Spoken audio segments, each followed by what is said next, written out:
Hello, ladies and gentlemen, fans and combatants. We are here for Mortal Kombat 11, some of the best play out there. Today, we're going to be focusing on the Oceania region, which is Australia and New Zealand. This is going to be the top 8 for the qualifying week 4 tournament.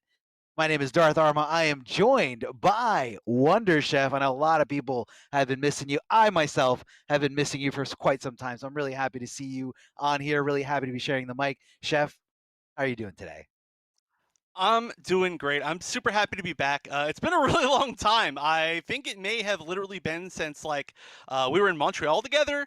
And I mean, Yeah. I'm excited because first of all, this is the first time that I've been back from Mortal Kombat since custom variations were a thing. I mean, I've been around a lot, I've been watching a lot, but this is the first time that I'm able Right. to commentate it, which is it's a really cool thing, right? To be able to see all the different Yeah. things that people pick, even though they're just going to pick Cetron. No, I'm just kidding. I love watching Cetron. Actually, she was my main since before customs. So I do hope we can see him today. I think we will. But I am super excited also because it's Oceania and it's a region that I really like. There are a lot of players that I'm really familiar with over there, and I Right. think that they don't get as much limelight as they normally could. And this is such a great way to be able to see all of them. And there's even players that I didn't know that I got to see from starting to watch the pro competition. And Yeah. they are really, really great, which we'll talk about them later. But also, I'm so super excited to be back with you in particular, Arma. You can ask Brendan, our admin. He asked me, he was like, hey, if you could choose anybody to commentate with out of the whole cast, Oh. for your first time back, and who would it be? And I said Arma. Not that I don't love everybody else, but we've got history together. We do. We do. We definitely have history together. I'm happy to have you here. And it's just like, I can't wait, man. I'm looking forward to, the next 3, 4 hours for this top 8, not only because there's a lot of great competition that we get to see, but also I just can't wait to have fun and cast it with you.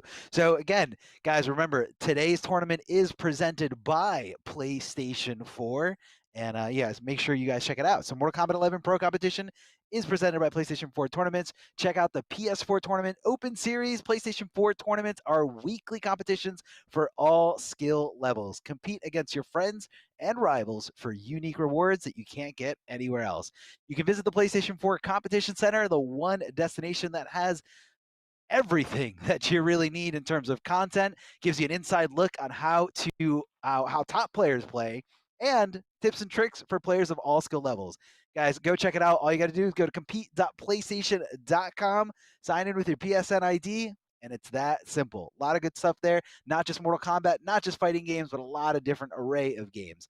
So looking forward to that and looking forward to this top 8. If you guys haven't been following along, hopefully we will have a graphic here of the top 8 as it is shaping out. Of course, on the winner side, we have, I'm checking my notes here. It's Waz, not Was, Waz on the top 8. He's going to be going up against, I know it's not ALD, but I guess it's Ald is the way that it's pronounced.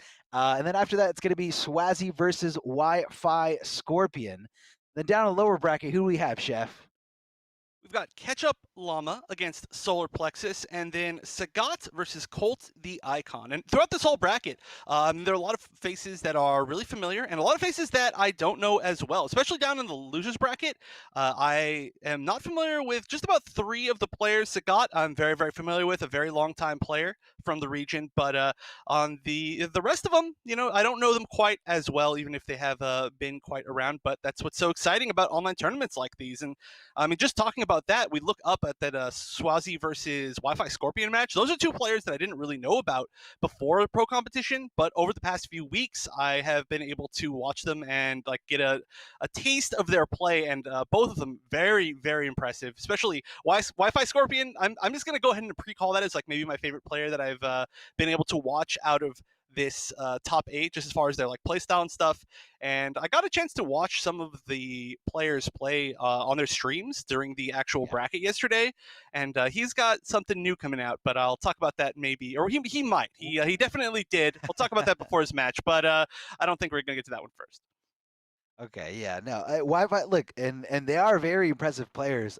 You did say Wi-Fi Scorpion is you're gonna say your favorite player. I would say it's definitely my favorite name of all time. I think Wi-Fi Scorpion is the perfect depiction and representation of like the struggle that we go through. Of course, obviously Wi-Fi is not allowed in tournament. It's just kind of a fun name, and I really like that. I like when someone brings something a little fun to the table.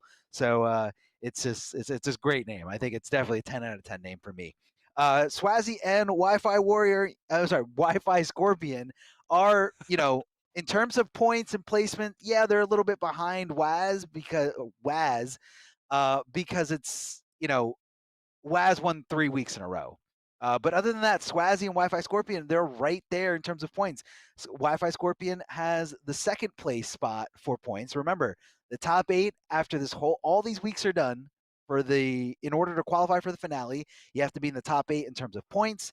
And Wi-Fi Scorpion's in second place, and Swazi's in third. Wi-Fi Scorpion with 570 points, and Swazi with 525. So they're pretty much neck and neck. At this point, you're kind of fighting for seeding, you know, and it all comes down to that one final show. I mean, Waz can win every single week, but if he loses that finale, it's still a loss. And the finale is when the $5,000 prize pool is on the line, and that's when it really, really is just like very. You got to figure it out by then. So you got some time. Yeah, yeah. And Yeah. like you said, seeding is really, really important. Being able to fight for those points because in the regional finals, you don't want to have to go against Waz in the first round. Ideally, you'd like to go against him in the last round, and he's definitely been shown or been proven that he can bleed. Right? He's gone into Sure. the losers bracket before. Even yesterday, I saw him go down 0-2 to Temp, who was a player who was in the top 8 of last month. A pretty Yeah. wild Devore player who I'm sad is not in the top 8 as far as I know, unless they're under a different name, because I really enjoy watching that pretty wild teleport play. But Waz definitely has the chance to go down. But like you said, pretty much guaranteed to be first seed, especially depending on how well he does today. But even if he doesn't want to really go serious today and wants to go with some fun characters, that's definitely on the table, considering the fact that he's pretty much locked himself in with over double, I think, the amount of points as everybody else. Yeah, at this point, pretty much like almost a little bit less than double. So Waz has 1,050 points right now, and Wi-Fi Scorpion in second place, 570. So a little bit less than double, but still a very significant lead. If you want to take and it's not only just for fun characters. Sometimes somebody wants to figure out how to take a certain character they've been working on to the next level, and sometimes it could be a true test of like how much do you really know this character to kind of put your whole tournament life on the line. Now you mentioned the player Temp. Temp actually did play in this week. Temp lost to Waz, as you mentioned before, Mm-hmm. and it was also lost to Solar Plexus, who we Mm. see here in the lower bracket in the top 8. So he was just there, just outside of it. But definitely a really, really good Devore. I loved watching that Devore play from the previous weeks. And Yeah, yeah, very fun to watch by a lot of different standards. Seeing some really hard reads and some really good rewards for it. You're like, does this person know exactly what they're doing, or do they have no idea what they're doing? I don't know what's happening, but I'm losing. And unfortunately, not this week though. But be sure to check out last month's VODs, of course, or you can go and check Waz's VODs. yeah, a lot of stuff on there, a lot of content. But I love how you're talking about like Devora when you get those reads right, like it's just like so much is on the line, like, but you get such a great reward, especially if you've got the Oki bug set up. You got a bar meter, or you have the corner in your favor. It can be really, really oppressive in certain situations, but you know it's very, very, very unsafe stuff.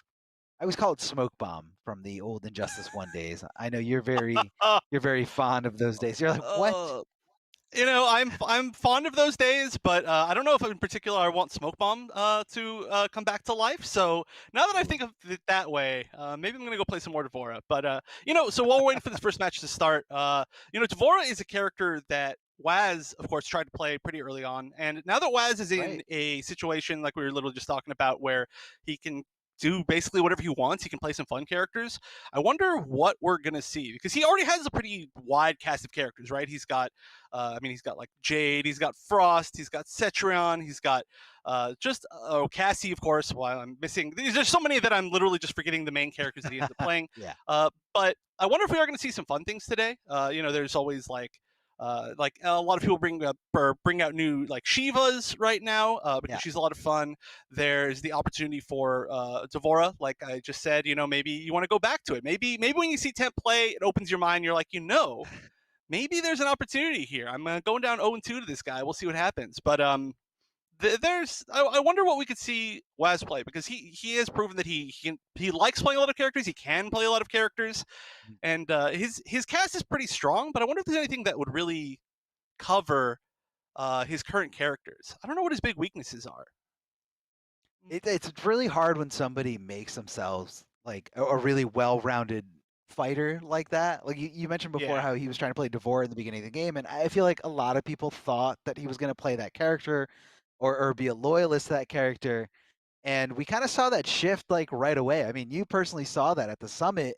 Everyone saw that Waz was going to be there, probably the player that traveled the farthest for that tournament, and it was, you're put in a situation where you care so much about, your competitive lifeline that you're willing to play other characters, even on a short whim's notice like that. But it looks like right now we're seeing Cabal, which was mentioned here in our notes from Waz. Cabal or Cassie is going to be the character that he is looking to pick. Waz is from Sydney, if you guys don't know, and how he feels about his bracket path. He says ALD plays Jackie, so I hope I get lucky. And a personal quote he wanted me to say, representing himself, is sheesh.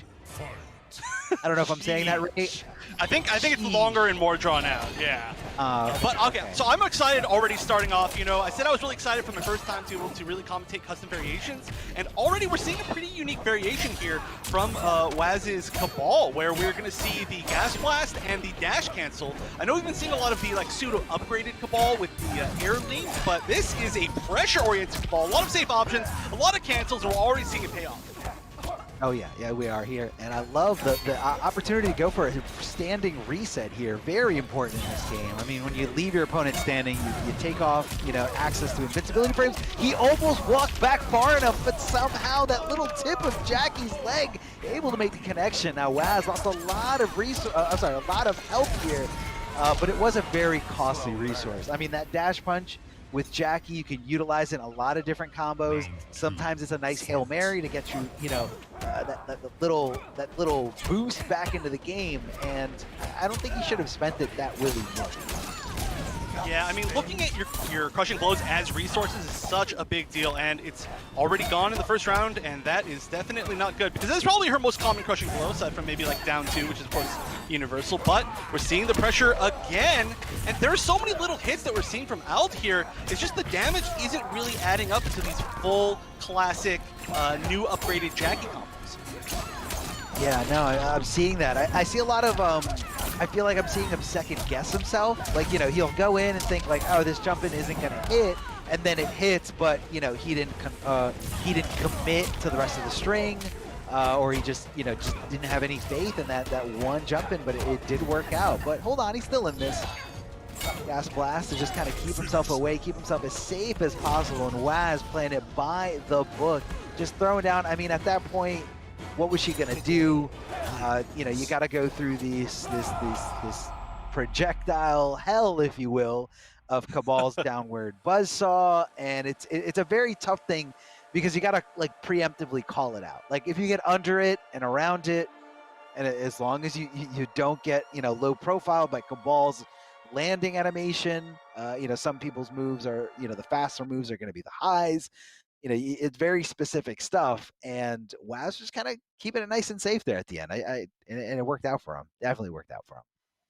Yeah, I mean, it's really cool to see Waz play a character like this. So many of his characters are kind of, I would say, like defensive characters. He plays Jade with a lot of runaway. That is pretty much his main from the very beginning. The more zoning-oriented Jade for quite a while. Quite good with Cetron, who's a very zoning-based character. Cassie, while she has some aggression, she's definitely very whiff punish-based, which is a lot of what Waz plays the character around. But seeing a really offensive character like Cabal is cool coming out of a player like that. But then it makes so much sense when you see situations like that where it's like he didn't overcommit at the very end. He was just playing safe and kind of went back to that Jade style of like, oh, I know exactly the angles in the corner where I can throw these downward projectiles and you just can't escape. So yeah, using your strengths for characters that aren't your style is super sick to see.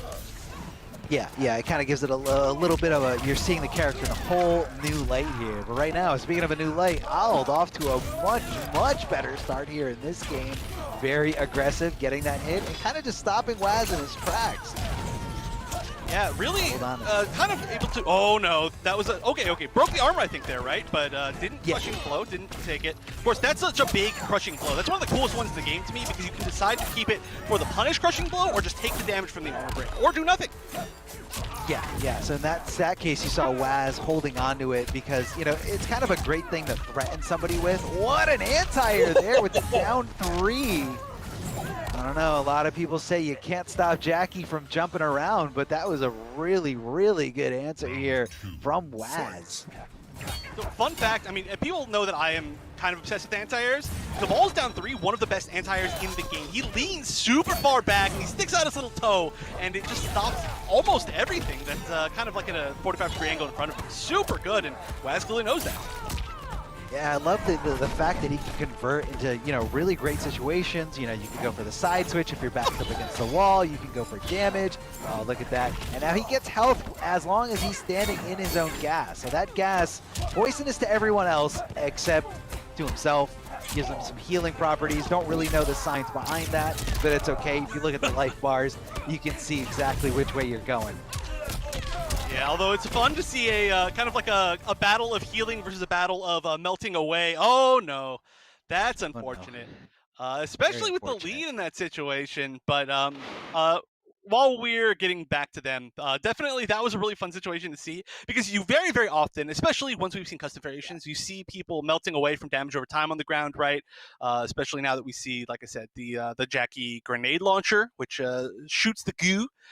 But seeing that on the same like screen as an AoE heal, which is something that we never, even when people pick that variation of Cabal or that move of Cabal, the Gas Blast, people almost only use that for kind of like a safe on block ender or to kind of like mix people up into thinking they're going to amplify. So basically just like a block ender or a restand. But to see the heal and the damage going off at the same time is pretty weird. When are we going to see the Rambo heal, the Rambo bug heal with the crushing blow? That's what I want to know. I don't know, man. A lot of people, there's a long list of what these Rambo players want for their character. You know, obviously there's some loyalists out there. They're going to play Rambo no matter what, but you know, he's definitely in the game. He's definitely in the game. I wouldn't say completely unviable or anything like that. A very unique character, very unique design. I don't know if we're going to see some top level Rambo though. I'm waiting with you though. I'm definitely waiting. Maybe not tonight. Maybe not tonight, but hopefully in the future. So, okay. So while we're waiting for them to figure out what happened and get back. So speaking of that, if you could see one character or one move that we haven't seen yet, well, okay, just even if we have seen them yet on the pro competition, in tournament, what would it be? Flag Day. No, I'm putting you on Flag the spot. Day, Oh. Flag Day Baraka. I mean, it's so funny. It's just like the fact that he just gets armor from like the activation, but it's also just very trolly. Definitely super bad. But I want to see like a super good player that can take that troll variation or those troll moves and run over somebody with the flag over and over again. That one would be my pick. I don't know. Which one are you itching to see?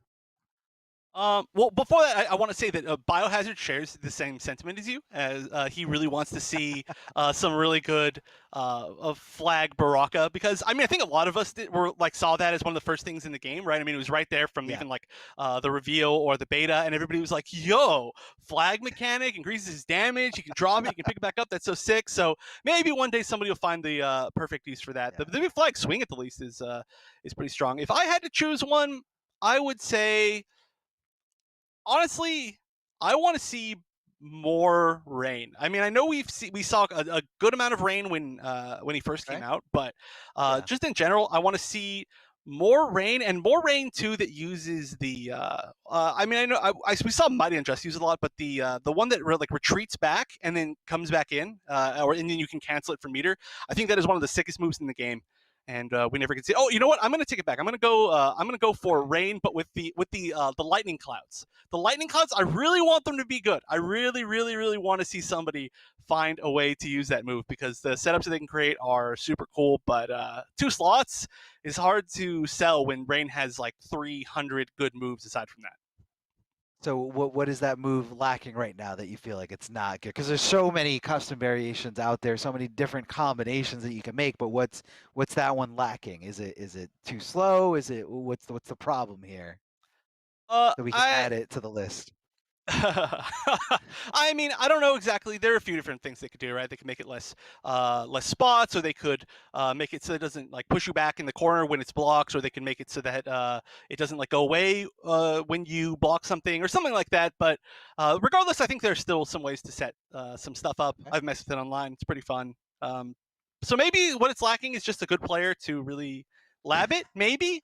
Or maybe not. Maybe the Could good players be. have labbed it and they just decided not. But like I said, rain is fun regardless of which custom move sets you use. So Yeah. it's understandable to just go like, oh yeah, the low projectile's fun or low water. I don't know what it's called.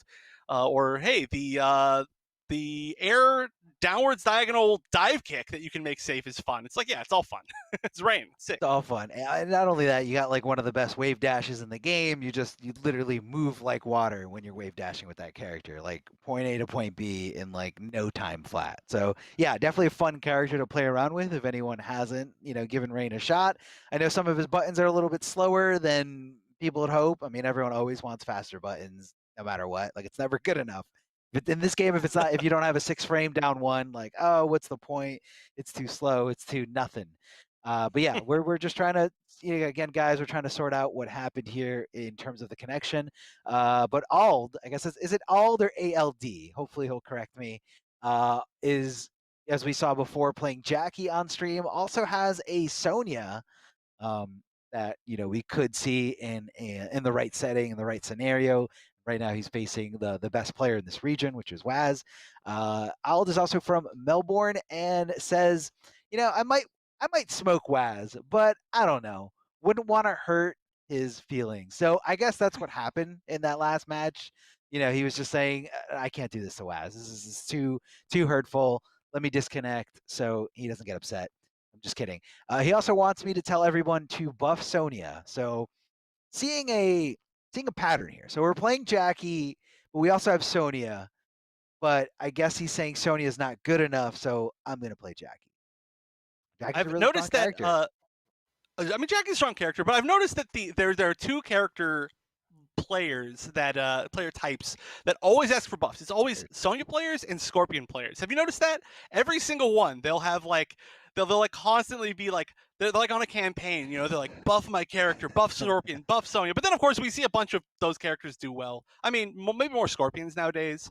I do know some people have some opinions on Sonya being a little bit on the weaker side now, but for some reason it's just those two. I don't know why. There's characters like Frost that we never see ever, and the Frost players aren't like buff Frost, buff Frost. It's just those two for some reason for me. I don't know if I'm missing any. I don't chat if there's anything else. Maybe it's to me. I feel like every community is asking for buffs, obviously, because I feel like the way most people look at it is like, well, there's no reason to upplay. Let me downplay because I might get something out of it. I might either get sympathy props, I might get people to praise me because I'm a low tier hero, or I might get some buffs if the right person is listening. I don't know why, but that's just the way it is. Everyone wants buffs for their characters, so maybe the Scorpion players and the Sony players are the ones that like dig get under your skin more. That's my guess. I don't know why you think it's them, but I think it's just everybody. Everybody Well, wants I like mean those what they want. characters definitely get under my skin with their gameplay, but no, I'm That's just kidding. I'm true. just kidding. That's true. It's really hard to, I mean, it's really hard to set up anything when you're fighting Scorpion when he's got, the full screen auto tracking teleport that leads into, damage and any kind of setup he wants afterwards. So it's tough, man. He's one of those characters where you just kind of feel like you can't move, you can't do anything. He could throw out the spear, as a why not move. Just do it. Just do it in this game. Remember that move used to be really unsafe in a lot of different situations. Definitely not in this game. Oh man, how I times have know, I know. changed. But I That actually love watching Scorpion, and we do have some potential Scorpion play coming up today.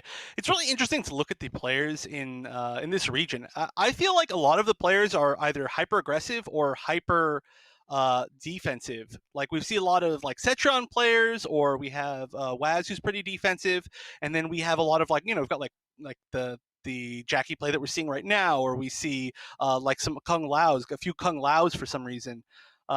It seems like there's very few of like the middle ground characters that we tend to see a decent amount. Like I don't know if there's all that many like Liu Kangs, for example, or uh, I don't know. I can't think of any other really good examples right now. But Mhm. yeah, it's kind of like a polarizing area. It feels like to me. Yeah, I mean, I guess it's just kind of, the top. I think this is the top players are very established in this area. Not to say that this area isn't talented. It's definitely talented. We see it every time Waz goes out to any other region or comes to the United States. But obviously, it's a lot tougher for him to pay the extra amount of money that versus like someone who's already in the United States to go to the same events. Um, but the talent's definitely here. I think it's just more like the top players are just more solidified, so they want to play what they want to play, and that's it. And I definitely respect that. It's very easy to say like, oh, just pick up this character, or, oh, just play this character if they're so broken. But not everything fits. Sometimes it doesn't click with you, or you're not getting how to play this character or how to approach certain matchups. So you got to play with what you're comfortable with, and when you're comfortable, you can kind of move around a little bit easier. You feel like you're in your own skin. I personally am not someone who can easily pick up like multiple characters. It's a very hard concept for me just because I feel like I rely so much on like intuition, and I don't like to like think twice about what button I'm pressing. Like I want to know I'm at max range when I press this button. I don't know. I don't know if you feel like that. I mean, I'm trying to remember our history, our fighting game history. I feel like you're the opposite. You play a lot of different Yeah. characters. Yeah, Yeah. yeah. I play pretty much every character under the sun because I play a lot of games in general. So then I just play a lot of games, which is a lot of characters, which leads to more characters in the games that I play. So one could call me indecisive, or one could call me a walking character crisis, which has definitely been a title Ah. I've been dubbed before. Or uh, I believe the great Mr. Brady once called me the human Mokujin, which is still a title that I keep in my back pocket. But yeah, I mean, Good it's one. all player play style, right? And I mean, one of the cool things about being able to play so many characters, even if I'm a scrub with every single one of them, is that you at least get like to understand them a little bit more. And Mhm. one of the cool things about, like, for instance, you were talking about like players just picking up good characters just because they're good. But in this game, and at least in the current meta of this game, I don't think that's exactly how it works. And I think there are some really, really strong characters. But you still need to find your playstyle. Like there are players who will obviously, let's take a look at like, for example, Cetrion. A lot of players look at Cetrion as the very top of the hill right now, one of the few at the top of the hill. And Cetrion is really, really strong, but there's a lot of players who will pick up Cetrion and just not be able to play her because they don't have the patience. They aren't good enough at knowing when not to go in, when they don't have to go in.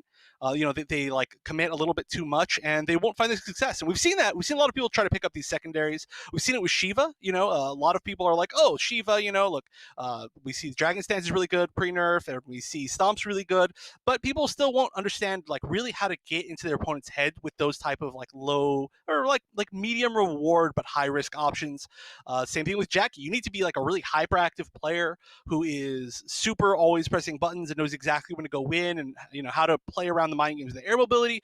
So you can't pick up any of these like top characters and just automatically win. And I think that's why we do still see a variance of them. I guess the last one I would pick is Joker, who's just kind of cool in general, but you have to be able to like play like the spacing game, right? You have to know when to like stagger things, and I don't know. They're all different, and they're all very different play styles, which leads to at least a diversity within like the top characters, which is pretty neat.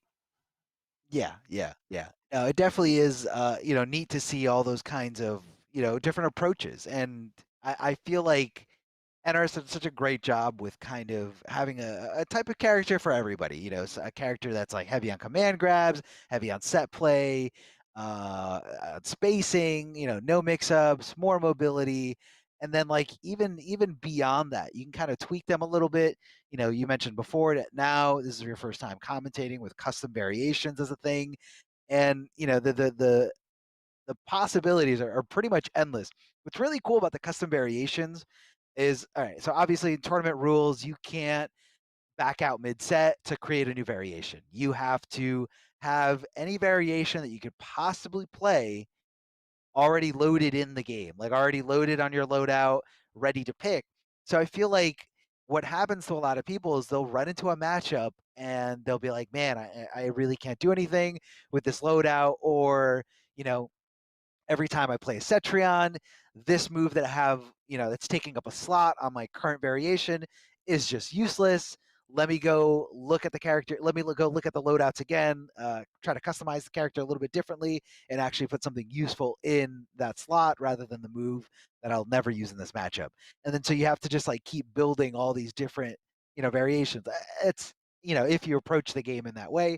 Some people don't like doing that. Some people just kind of like, I got what I got, and I'll make it work. But I feel like you're going to be the type of player to just kind of stack, you know, different variations, different variations, different variations for certain matchups. I mean, you know, sometimes you need more mobility, sometimes you need more of like a risky, you know, mix element, and it all depends on what your character has access to. Yeah. Well, see, I'm one of So, the players who's just going to choose like the base ones because I'm going to lose anyway, even if I do kind of pick with variation moves. wow. No, I'm just kidding. Well, I'm kind of not kidding, but yeah, I've definitely seen that before, and it's super cool. Like I think it might have been Aztec who had the Kodo variation that had the up blast that we never see, where he like holds the shield up and like blasts above his head, and it was like Yeah, an yeah, anti Shiva variation to stop the stomp, or anti like Jackie to stop people from jumping over. And yeah. I saw it in existence. I never really saw it like work in action, but that's a cool one. I think there's another player who I cannot remember for the life of me who it is, but I know they have a variation called Scorpion Killer, and I would have to assume that that is intentionally to fight against Scorpion. So I've seen See, lot of players in tournaments who have stuff like that, and yeah, it makes a lot of sense. You know, there's certain moves that like literally like, or what's a great example? There's the biggest example I think in the entire game is if you look at Fujin, and you have uh, you have players with the same variation of like the Sky actions and Skywalker, and one has the push and one has Warped Needle, because some characters in the cast, like Joker for example, can always punish Warped Needle, and it's really really easy for them, and so you just always want to have the push against them, but you have to use more resources to stay safe. But then they know which characters they can actually bully with Warped Needle in block strings. So I think that's one of the best yeah. examples that we've seen, and it's really cool to see stuff like that with customs. Which is why I've been so excited to come back and at least get a little taste of what this is like. But hopefully we can get a match started and I can actually get a taste. Luckily, there's a lot to talk about since I haven't been here for a while, right? That's true. That's true. There's definitely a lot to talk about. You know, you just wanna see what these different characters can do, and then that is actually a really really good example of what you have to do for certain matchups, and kind of to reiterate like do you remember like when we were first introduced to variations back in MKX, and there was like it wasn't much of a debate, but there was like some kind of debate online about, oh, is changing your variation considered changing your character? And some people are like, no, it's the same character. I should be able to change it when you change your character. And everyone's like, no, but that totally changes the loadout. You have access to moves you didn't have access to before. There could be broke characters that have like a variation answer for everything. And I just feel like we've come along. Like it was such a definitive debate, or I guess the end result of that debate was just like no, and it didn't even come around this time for MK11. That's true. We used our pass history, but it looks like we're going to be moving on to Swazi against Wi-Fi Scorpion. And here it is. I didn't even get a chance to spoil it. Wi-Fi Scorpion all of yesterday using an extremely strong spawn, which is another character that I don't see as much as I want to see, but I love seeing it. Of course, he's using basically the one, which a lot of spawn players have been doing, although he probably has his own name for it. But on the other side, Swazi using Johnny Cage. Yeah, so Swazi, yeah, Rockets and Johnny Cage here. Spawn, yeah, I mean, I love seeing, I mean, I feel like it just took a while for people to figure out, you know, where Spawn is, the ranges or situations where he's the best. Definitely incredible in that stand 3 range, which was that little hook animation that you see Spawn just kind of throwing out at you. Yeah, that's the one, ducking right under there. But Swazi's doing a great job of just kind of staying right outside of that range, because although it's very deceptive, the stand 3 and stand 3-4 from Spawn have a lot more recovery than it appears to. So Swazi taking complete advantage of it, pushing him back towards the corner. Oh, is he going to cash in big with the crushing? No, not close enough, I believe, to trigger it. That does trigger if he is up against the wall. He could have gotten the win here for that, but yeah, maybe not quite close enough. Oh, I'm really sad because we did see the armored charge go through and not quite punish the projectile fast enough. Of course, after we saw the ability to add that little arced force ball, Johnny became one of the scariest zoners in the game in his own respect. We are again seeing the 3-4 range really being taken advantage of, and that is really, really, really where you want to play it. Like you said, we're seeing a lot of these just standing 3 staggers, not going to the full standing 3-4 string, which leads to situations exactly like that, where Swazi is sitting there trying to wait for the 4 to come out so that he can do something, knowing that he's going to be plus in that situation. But the staggered 3 into the dash-up throw, or the staggered 3 into the sweep, and there's just a lot of mind games behind that, and Wi-Fi Scorpion showing that he knows them pretty well. And looking like Swazi's going for the throw mix, giving up the corner, although he could have gone for the forward throw. Does get there in time here. That's going to be a punish. Crushing Globe decides to break away and duck it under the throw. Down 2, double down 2 for your troubles. Now it's Wi-Fi Scorpion in a big, big situation here. He can make this might be it. He maybe did. I think that might be it. That might be it. The spawn damage is so high. I'm going to say that's it. That's got to be it, right? That is enough. Oh, the comeback. That was really, really, I mean, to be so composed in that situation, to not let it, you know, fall through your fingertips, to not crumble under that pressure. Wi-Fi Scorpion really impressing me right here. Getting that sweep, double hitting, really good stuff. Very active move with a great amount of range.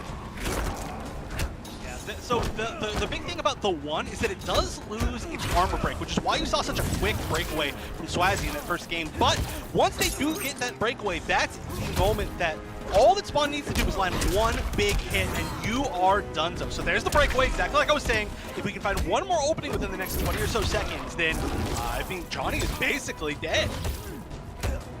Yeah, all he needs is just one more. He possibly could get it here.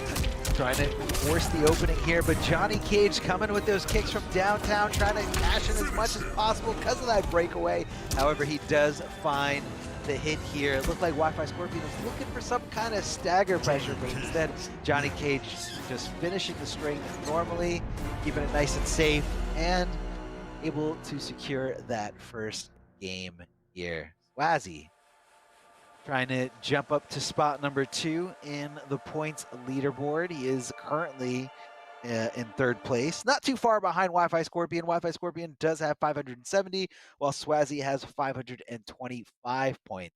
Remember, the top 8 do qualify there, but when you're at the top here, you're kind of fighting for seeding, and you're kind of fighting for, you know, the best path for yourself.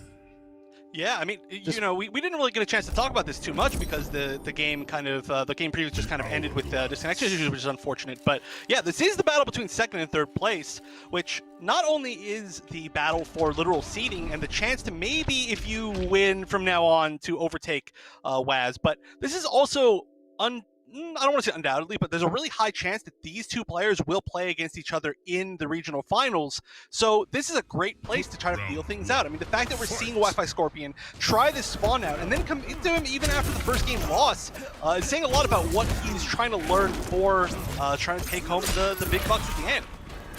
Yeah, it's all about, you know, the long game. You know, later on, you're going to want this option. Yeah, everyone, and the other thing too is you don't want to give everyone, you know, your information with your best character. I mean, Scorpion, obviously going to be the main for Wi-Fi Scorpion, which I guess isn't always the case. We've seen people name themselves after stuff and not pick them. But, you know, he doesn't want to give it all away, and, you know, wants to diversify his portfolio. So, trying to get, you know, that spawn stock as healthy as possible here. Big jumping from Johnny Cage, able to convert some good damage. Tried to down two there, thinking the breakover was coming, but instead holding on to the leader for that forward roll, trying to catch him on those recovery frames. Flawless block to minimize that chip damage. Now Johnny Cage in a world of hurt, nowhere to really go. However, he can jump off that dirty, dirty mattress. Oh, he thought it was gonna whip. He was trying to walk back and stand 3 into, I guess, anything, and he would have killed him. But you know, sometimes I feel like those follow-up kicks just suck you in. Yeah. I mean, a lot of times too, you know, we see Johnny move in with forward 3 and not do the follow-up kicks. So maybe he just assumed it was going to be a raw forward 3, but Swazzy making the right call there, and again moving up in the set. But now again, he's got to play this mid-range game. Luckily, he's got the projectiles to do so, which have really given him just so much mileage in this matchup. And you know, when you step outside that range, you make Spawn move into you, then he makes mistakes, then you have an opportunity to try to fight outside of that standing 3 range, and ouch! It hurt big time. I mean, I guess the throw attempts are just getting a little too obvious, especially when, you know, you got the crushing blow requirement there. I guess that throw was a little too obvious. He tried to go for the forward throw to make some kind of crazy comeback. He had fatal blow ready. If he did connect forward throw, crushing blow was going to happen. You know, usually a lot of players like to wait for the throw animation and then tech, you know, with 2 or 4 because they know they're looking for the crushing blow, so they're looking for forward throw. But however, Swazzy was just kind of thinking one step ahead and going for the duck and going for, you know, the big cash-in read. I mean, it's a little bit more risky, but obviously it did pay off there at the end. Swazzy is rocking Johnny Cage and Sub-Zero for the most part for this tournament, and he is from New Zealand, Auckland, New Zealand. I hope I'm saying that right, just to be, just to you know, give you a little more information on him. We asked him how he thinks about his path, and his response is, "I don't know." He also wants me to tell everyone to nerf Lao, not Kung Lao, just Lao. He thinks very little of him, and he won't even address him by the full name. Just Lao, nerf Lao. Maybe he's talking about the great Kung Lao. Maybe he's not talking about the current Lao, you know? You're right. Yeah. Maybe he just wants Outworld to have won in the past. I mean, you could do that. You know, you beat Chronica, you could nerf the old great Kung Lao. Oh, okay, so we're seeing the Scorpion come back out, and I love that first forward 3 already off the bat. Now this is going to be a big. Oh wow, his up 2 does not reach after forward 3-4. A lot of characters have that issue, especially in the corner. But I didn't know Johnny had that issue mid-screen. Maybe it was just the spacing. Yeah, it could have been the spacing thing, but it's definitely going to be something that plays out into the rest of this. Now, forward 3-4 does have a flawless blockable gap. However, I guess next time, Swazzy's going to think twice about actually trying to, you know, cash in on the back. Now, that was a flawless, a very slow one, and I guess Johnny Cage just never really got to touch him in that last round. Wi-Fi Scorpion looking like a completely different player here. Going to end it with the spear right next to him, trying to go in for the forward 3 stagger, recognizing that high and going right under, down to crushing blow. Big damage here. However, he does miss the little clip here at the end. Yeah, that denied him of any Oki, which meant that it went back to neutral, which Scorpion's going to be very good at. Oh, one of the biggest issues of back 1-4 is that the second hit can whiff on airborne opponents, and then it gives the opponent advantage. So a lot of weird little kind of like combo hits that end in a disadvantage state. Again, clearly this is not going to work out. And twice now we've seen the punish, which has led to a huge amount of damage for Scorpion. Oh yeah. Oh, very heartbreaking, honestly. Ooh, speaking of heartbreaking. Oh yeah, that's going to be the comeback factor that Johnny Cage needs in this scenario. However, that is a finite resource. Crushing blows only happen once per game. So next time, probably just going to let the fatal blow rock. Maybe dash cancel for some little throw pressure. Who knows? Good anti-air here from Wi-Fi Scorpion on the stand 1. Just a simple little jab. Nice block confirm, getting under there and just swinging for the fences. Wi-Fi Scorpion getting as much damage on the table as possible, connecting that overhead, connecting that low because Johnny Cage wants to jump, and then he wants to jump yet again. Oh, good throw tech. Good poke back, needs to take the advantage here. Nice, 2-wise, great blocks in the back 3 overhead. And now Swazzy needs to make everything work.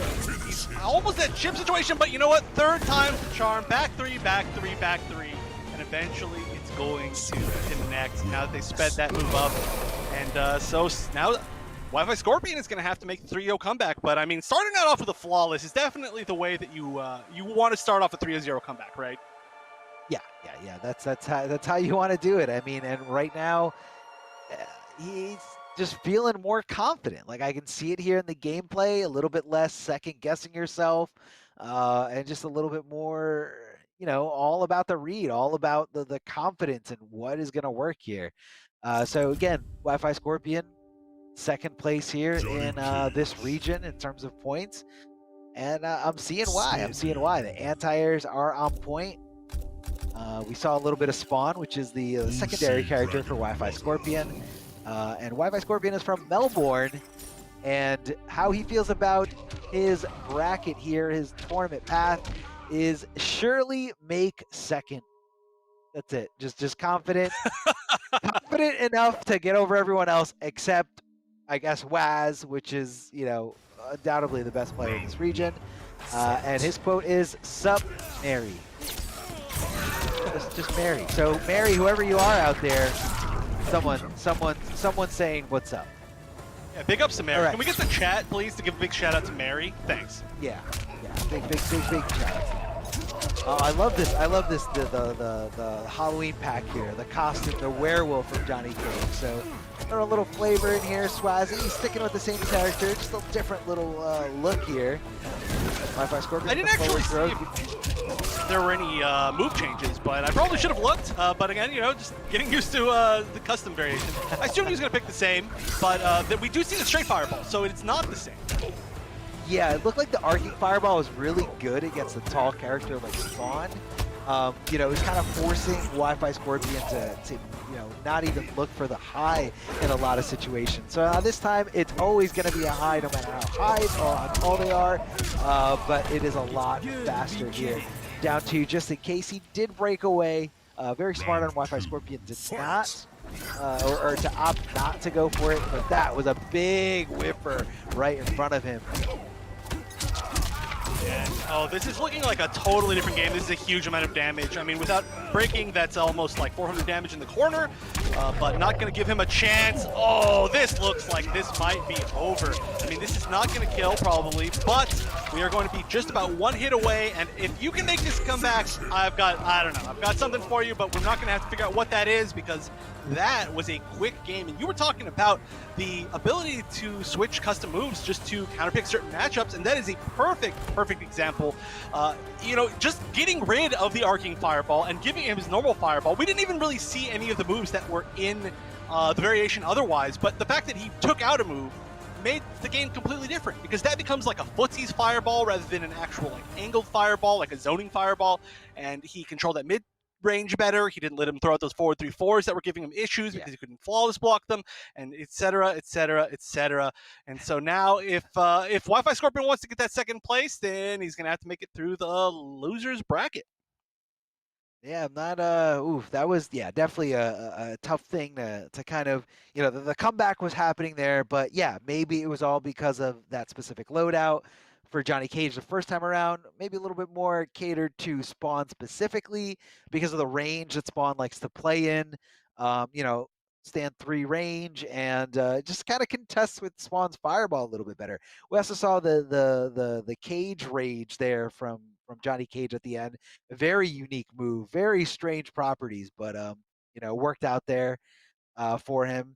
And it came down to a lot of throw reads. I feel like that's kind of Swazzy's play style. I don't know if it's that he's picking up on throw patterns from Wi-Fi Scorpion, or if it's just like that's the way he likes to play. Like I have an inclination that maybe that you're going for a throw here.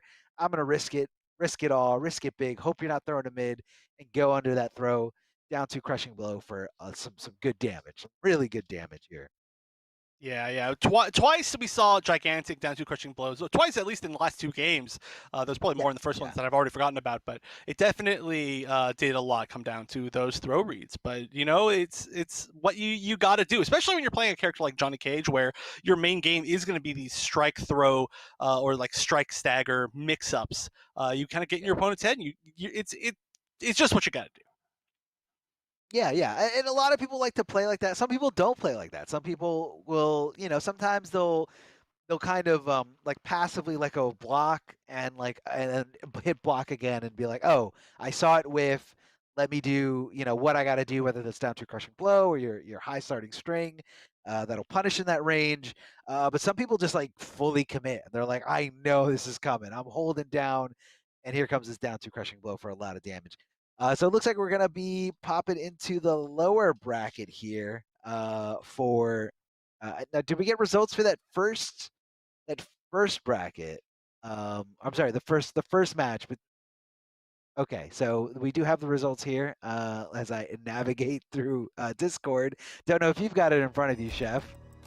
I believe I do. So it looks like Waz won versus Ald 3-1. So despite all the connection issues, it looks like they did get a chance to play it out, most likely.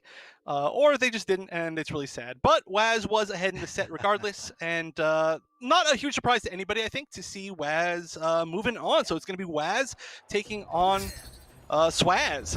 I'm not going to finish either of their names in the winners finals, but now, like you said, moving down to the losers bracket, and we are going to see Cetrion versus Loud, the character that maybe was or was earlier requested to be nerfed. But we'll see if it's necessary. Going up against the Elder Goddess. Yes, and Solar Plexus. Now Solar Plexus coming in here real hot, trying to throw down those laser beams, trying to stop Kung Lao from making any kind of approach. Forward roll, very aggressive. Could have been even super punished there in that scenario, but, lives to see another day. I like the cheekiness there with the stomp, and hold on a second. Big crushing blow. A lot of damage here. That's it. It's kind of one of the rarer crushing blows that you see from Cetrion. Not a tough requirement, but I guess we even hit it again. I guess when you're playing a character like Kung Lao that's jumping a lot, and I'm not saying that all Kung Lao players just know how to jump. I'm just saying that the jump is so powerful from this character that you got to be crazy not to jump when you're with him or when you're using him. Yeah, I mean, it's his greatest strength. You got to play to it. I mean, big shout outs to Splash, still one of my favorite players ever to watch in Mortal Kombat, in pretty much any Mortal Kombat. His Lao in this game is one of the jumpiest things I've ever seen in my life, but is a thing of beauty and just showing off what the character is capable of doing. And so, yeah, you got to make those reads. Wow, that was a really heavy read there, though. That was assuming it's going to like point blank. There was also very, very risky stuff here from Kung Lao, going right into that dive kick. Very punishable on blocks. You usually don't see them doing it in, that closer range. Sometimes they'll do it like, that little space where you got to move forward in order to get hit. If you're moving forward, you're not blocking, thus you're not going to, put him in a punishable state. Jumping right over there, calling out the boulder, rolling to the other side, and instead of going for a regular straight into the fatal blow, decides to just maybe out of a moment of panic, go right into the fatal blow. That's going to be a little too shy here for the death, but this is Cetrion. All you need is a nice little tornado from downtown, and Solar Plexus getting that first game over Ketchup Llama. That was such an interesting ending situation because that was the return fatal blow, right? And yeah. It looked like, I don't know the exact damage percentage of the first hit of Tornado, but it looked like had Tornado not been an armor breaker, I wonder if he would have been able to live through that and actually hit because he was flying forward. But it is an armor breaker, so it guaranteed it and also ended with a really funny ending screen of Kung Lao backwards in the air. But yeah, that's interesting. You very rarely see armor breakers breaking fatal blow armor because, you see them for breakaways. And oftentimes if somebody's reading a fatal blow, they'll just stuff it before the armor frames anyway. But weird situation, and it's cool that we got to see it. Yeah, it's a strange one, but it is armor all the same. Some characters fatal blows start up a lot faster than others, so yeah, it really depends on who they're trying to break armor for. Ketchup Llama is, according to this, a Kung Lao loyalist, not looking to play any other character. Ketchup Llama is from Sydney, and also he is not looking forward to Solar Plexus's zoning.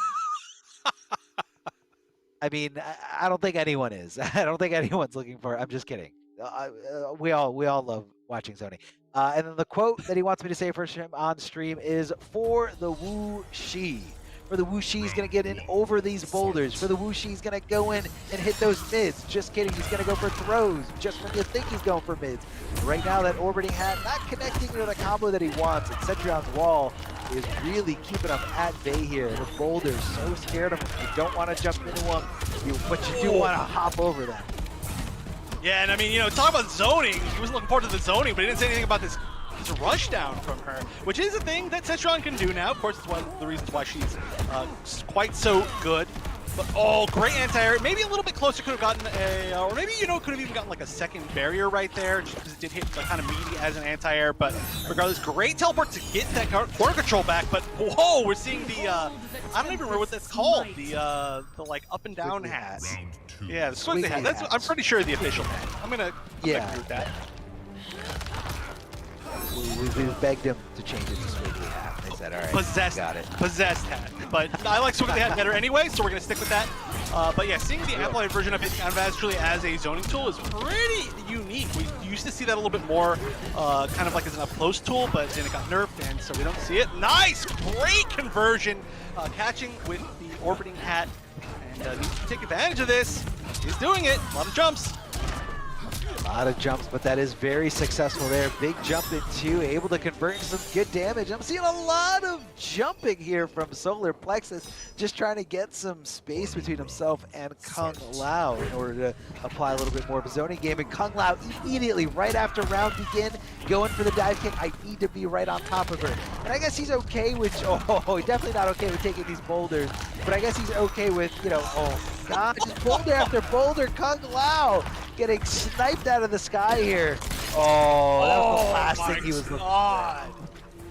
Oh, that was a round. That was like an aggressive zoning flawless round at the end of that one. Into a second friendship. This is not feeling quite so friendly, seeing those double friendships. But okay, so a lot of people don't really have a lot of fun against Cetron zoning, but I personally really like watching Cetron zoning because you get to see how many like reads they make within that like zoning situation. Like the fact that we got to see two straight air rocks.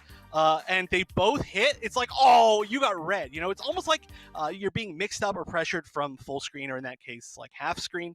It's not like, I don't know, just to throw out an example, it's not like Deadshot where it was like projectile, projectile, projectile, and you're like, okay, how am I getting on this? This one's like, okay, straight rock, max range barrier, like low rock, ground pound cancel, dash forward, barrier. It's very active and very cool to watch for me.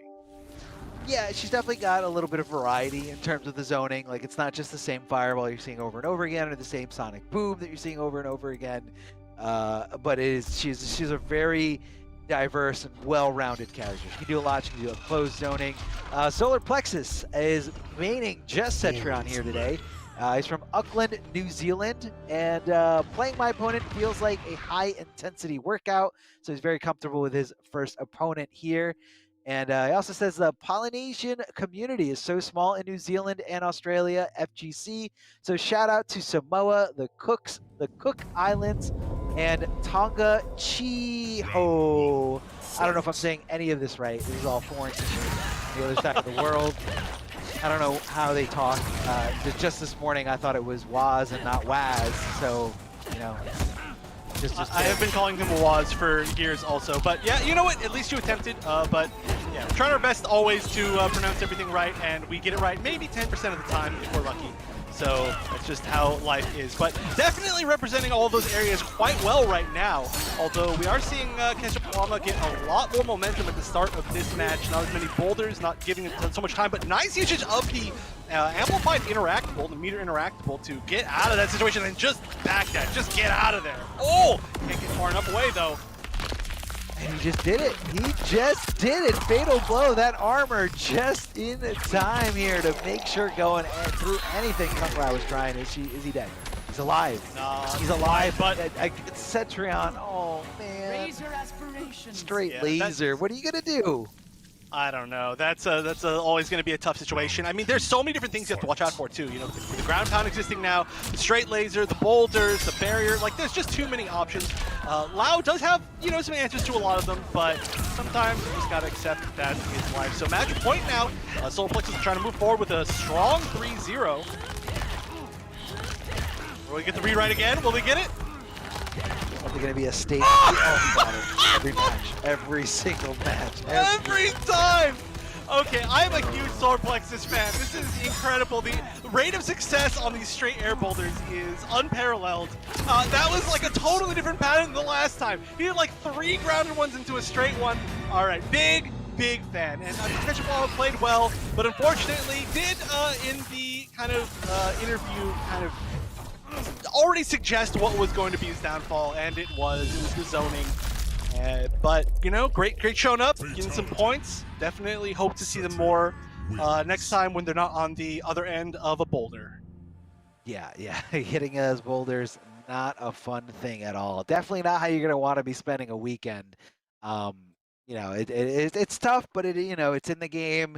You gotta go to the lab. You gotta deal with it. Maybe go out there and ask some other Cetrion mains for some games and kind of get used to it. But that low ground pound, definitely a kind of like a little mix there, a little mix for certain strings that normally end in overheads, or just like kind of a way where like you're expecting pressure to end, and here comes the low ground pound, and it's just throwing you off your game completely, throwing you off that rhythm. So again, so you guys know about the tour here, Mortal Kombat Pro Competition. That's what we got here. Overall, 8 qualifier weeks per region. Top 8 players in points and standings for each sub-region make that sub-region finals. And the point structure for each qualifying week, just like this week, first place is going to be taking 350 points, second place 260, third place 230, fourth place 200.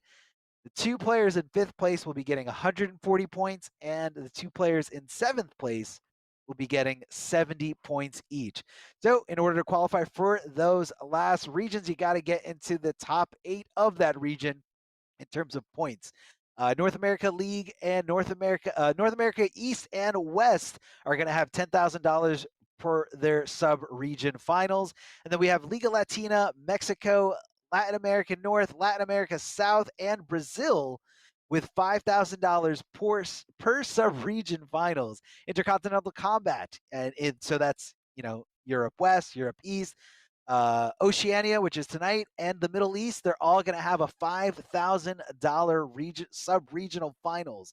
So that's what these guys are playing for. They're trying to get into the top 8 in terms of points. Then they get to that finale event for $5,000 of a prize pool on the line. And of course, Yeah, we want to do a big shout out to Astro Gaming. So thank you, Astro Gaming, for being the official audio partner for the Mortal Kombat 11 Pro Competition. All the caster audio that you guys hear on all these broadcasts are powered by Astro for the entirety of the season. So please visit astrogaming.com to find out more information on all their officially licensed PlayStation audio products, which are available now. And let me tell you guys, we've been wearing these headsets for quite some time. They're oh very, yeah. very comfortable. You definitely got to get some. Yeah, this is the first time that I've And, been able to wear them. I've been a really big fan, and it's nice to be able to cast the headset. It's been a while. It's been since I've been live in person, so a huge thank you to Astro. But of course, the Mortal Kombat 11 Pro Competition is presented by PS4 Tournaments, so be sure to check out the PS4 Tournament Open Series. The PS4 tournaments are weekly competitions for all skill levels, where you can compete against your friends and rivals and enemies for unique rewards. You can visit the PlayStation 4 Competition Center, the one destination that has Mortal Kombat content that gives us an inside look at how top players play, tips and tricks for players of all skill levels, how to begin, etc. All you have to do is go to compete.playstation.com, sign in with your PSN ID, and you can pretty easily see a list of all of the PS4 tournaments to sign up for, which is just so easy for anybody to be able to take part in yeah, any of these tournaments. I mean, obviously it's been tough, not having quite as many in-person tournaments, but I've been able to right. see so many players that I haven't been able to, or that I was never able to see before, that I just had no idea about them, and see how good they are throughout all of these online tournaments, especially the ones that Sony's been holding. It's been great. Like, I really am so excited to see how all these like new talent kind of do for the next, how they perform for the next few years, or into whatever the next game's life is. Just everything. It's an exciting time. Yeah, it's really cool because you kind of get that little confidence booster, in these players that might have not made it out to an offline event because they didn't want to, commit to taking off from work or commit to the expensive plane ticket, or the hotel stay. So it's kind of like we're kind of breaking down those entry barriers here for these online tournaments. So again, if you guys play competitive Mortal Kombat 11 and you're in any of these regions, I just said a whole bunch of different regions. I mean, we got North America, Latin America, Middle East. Even though you didn't get into these first few weeks, just play. I mean, it's just kind of, you always got to show your support, especially for a community as small as ours. Show your support any way you can, whether that's donating to that specific tournament, whether that's participating in the tournament, tweeting out the Twitch broadcast, any way that you guys could do it. And participating in tournaments is very, very fun. A very great way to meet new friends, learn how to, play the game at a whole another level. And it just kind of, opens up this whole extra enjoyment, playing the game competitively. Because if you put so much time and effort into a game, you want to get better at it. So definitely sign up if you guys haven't yet, even if you missed out on the first few weeks. Just kind of test out the waters and really see what competing is all about. All right, so we got some new faces here, or at least one new face here. I don't know, you're familiar. Yeah, a new face. Colt the Icon, who just goes by Colt here, for the first time, I believe, first time in any top 8 here. And he's the only player in this top 8 that doesn't have any points yet, but definitely going to have some points and definitely going to be breaking through that armor. We're going to be seeing a little bit of chase here, that purple stuff going right through those projectiles.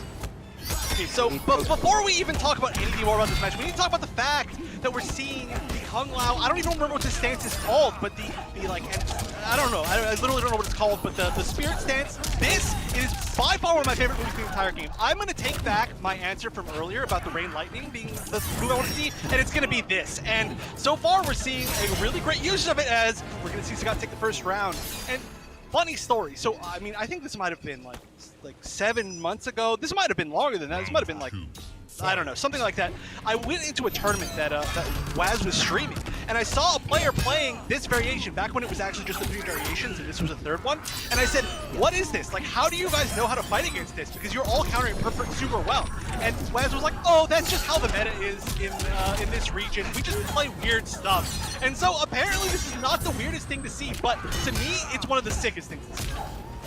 Yeah, it's definitely unique. I feel like it's a little bit more of like a long-range game. The moves are a little bit slower, but the range on them is just incredible. And, you combine that with Kung Lao's already great throw-strike game. He can kind of play it at any range here. You go for the really far projectiles, go for, the Z-hat here, however he feels like approaching the situation. And cashing in big here on that crushing blow, the back throw, breaking the back of the ribs here. And, I saw a great start here from Colt the Icon, but I think the situation just kind of took a really big toll on him. That first round was his, had Kung Lao dead to rights. Kung Lao made this crazy comeback, guessed perfectly right on the breakaway attempt, did the dive kick to break through it, cashed in on the crushing blow, set the game back to very, very even, very, very close down to the nail biter. And unfortunately, Colt the Icon wasn't able to clutch it out. And I feel like I saw the, and I see this a lot in all kinds of players, whether you're new or intermediate. I see this a lot where, you'll have one bad round or one bad game and you let it affect your whole set. You got to leave it in the past. You got to just move forward. Don't let it bother you. But it's tough. It's way easier said than done. Oh yeah, I mean that's a sign of a top player, is how much mental fortitude they have, I guess would be the term that you would use. So, definitely tough for newer players or players newer to competition, but hey, you know what? Backdash, forward dash, nitro kick is a pretty heavy sign that you are not afraid at all, even after a first game loss. And honestly, those are some pretty close rounds within that first game. Oh wow, zero fear. At this point, Scott's gotta be ready, gotta be ducking maybe and try to bait those out. But, I did watch Scott run through the bracket, and he did defeat a known Jade to make it into the top 8, so definitely has Jade experience, knows how to counter these things, just probably not expecting it. Yeah, didn't expect the amplified there, and that's the tricky part. Getting it on block, but then, you don't expect them to amplify, you go to punish, and the amplify just kind of knocks you on your ass, and it's just very, very tough. Oh my god! How many of these are going gonna hit? This is unbelievable. These kicks. Oh, I mean, there's gotta be some other. last week we saw crazy Devora teleports. This week it's these insane Jade Nitro kicks, which are, you know, highs that you can duck in full combo punish, or they're also just not safe on block. Oh my god, please! You gotta duck one of them! I know you have the ability. Look, you're on reaction, blocking and punishing forward 2-1, but just make the read on the Nitro. There's like 600 of them so far. Still though, beautiful combo, beautiful combo. That stance does give you the chance to use some really cool new combos, like you're seeing right there, or get some cool conversions. Like that's a cool, very nice 4-1-3 conversion. I'm gonna say cool a bunch because it is, but that was a very different round. Didn't even give a chance to Nitro kick. Oh yeah, no, didn't get a chance. Just kind of shut that party down completely.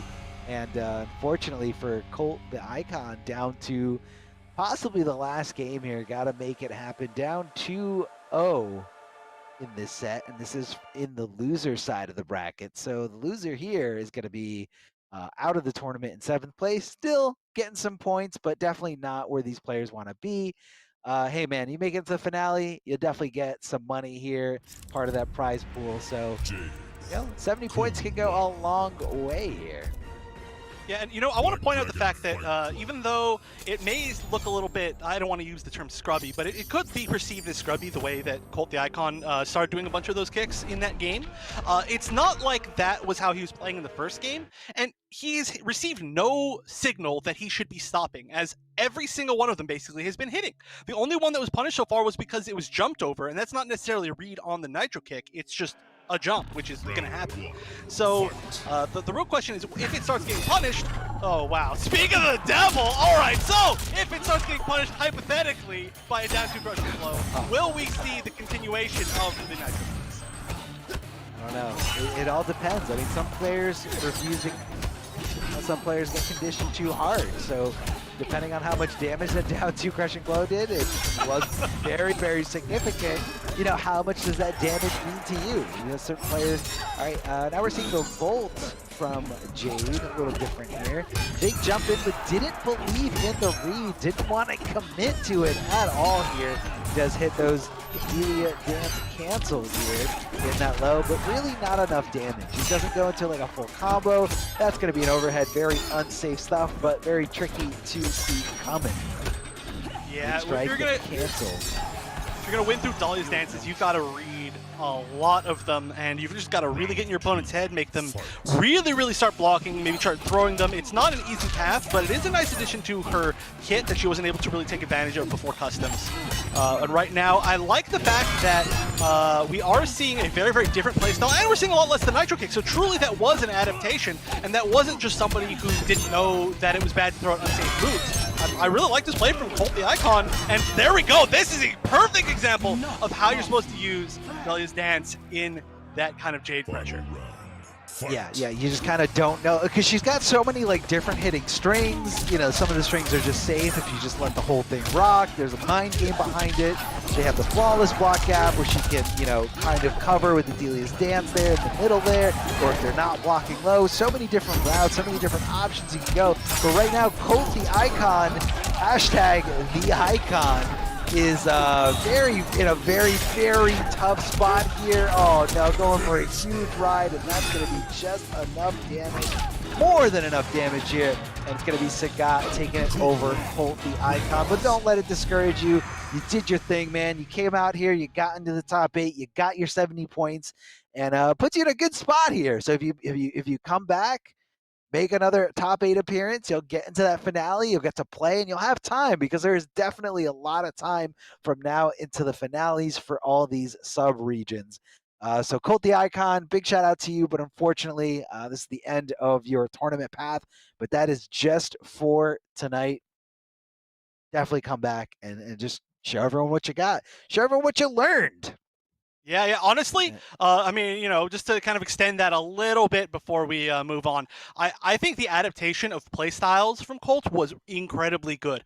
We saw It a different was. playstyle in all three different games that changed every time based on how well he was seeing that Sagat was dealing with it, and that Yeah. is a hugely difficult thing to do. Definitely, like for example, like myself as a player, very difficult, very hard to do that. Especially to switch between styles like playing wild in the second game, playing very pressure oriented in the third game, playing kind of like a normal game in the first one. It's not an easy thing to do, and so even though you didn't quite take the victory, I think that shows a lot of potential, and yeah, I definitely want to see them come back for further weeks. Yeah, yeah, man, and it's very easy. Like we said before, you just go to the website and sign up. If you guys are in those regions, go to the PlayStation 4 tournament website and sign up for it. It's no problem. But it looks like we are gonna take a. Are we doing a quick break? Don't go anywhere. We're going to be right back with more top 8 action. We still got 6 players left in this incredibly talented region. Show some love and don't go anywhere.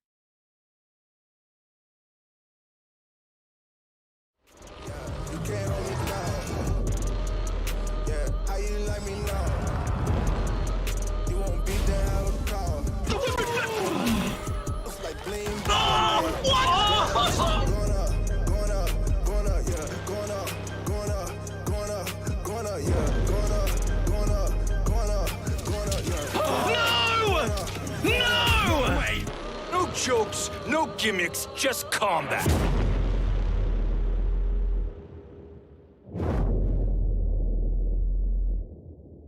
PlayStation.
Hey guys, Ketchup and Mustard here, and it's time to test your might in the Mortal Kombat 11 Open Series. Ready to rumble?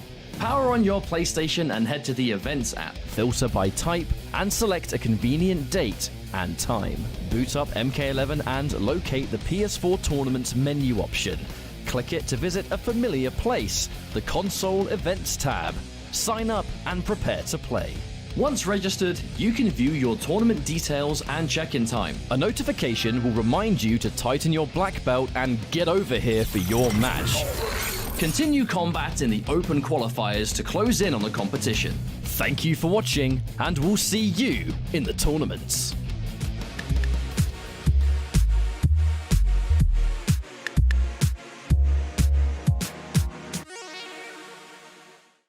PlayStation.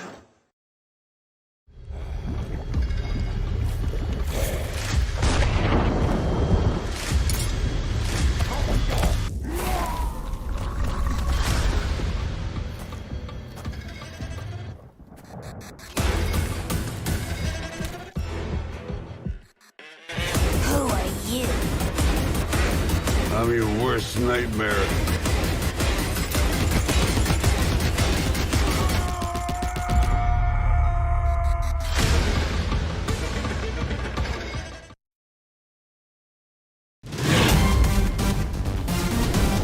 Any ring I step into is mine.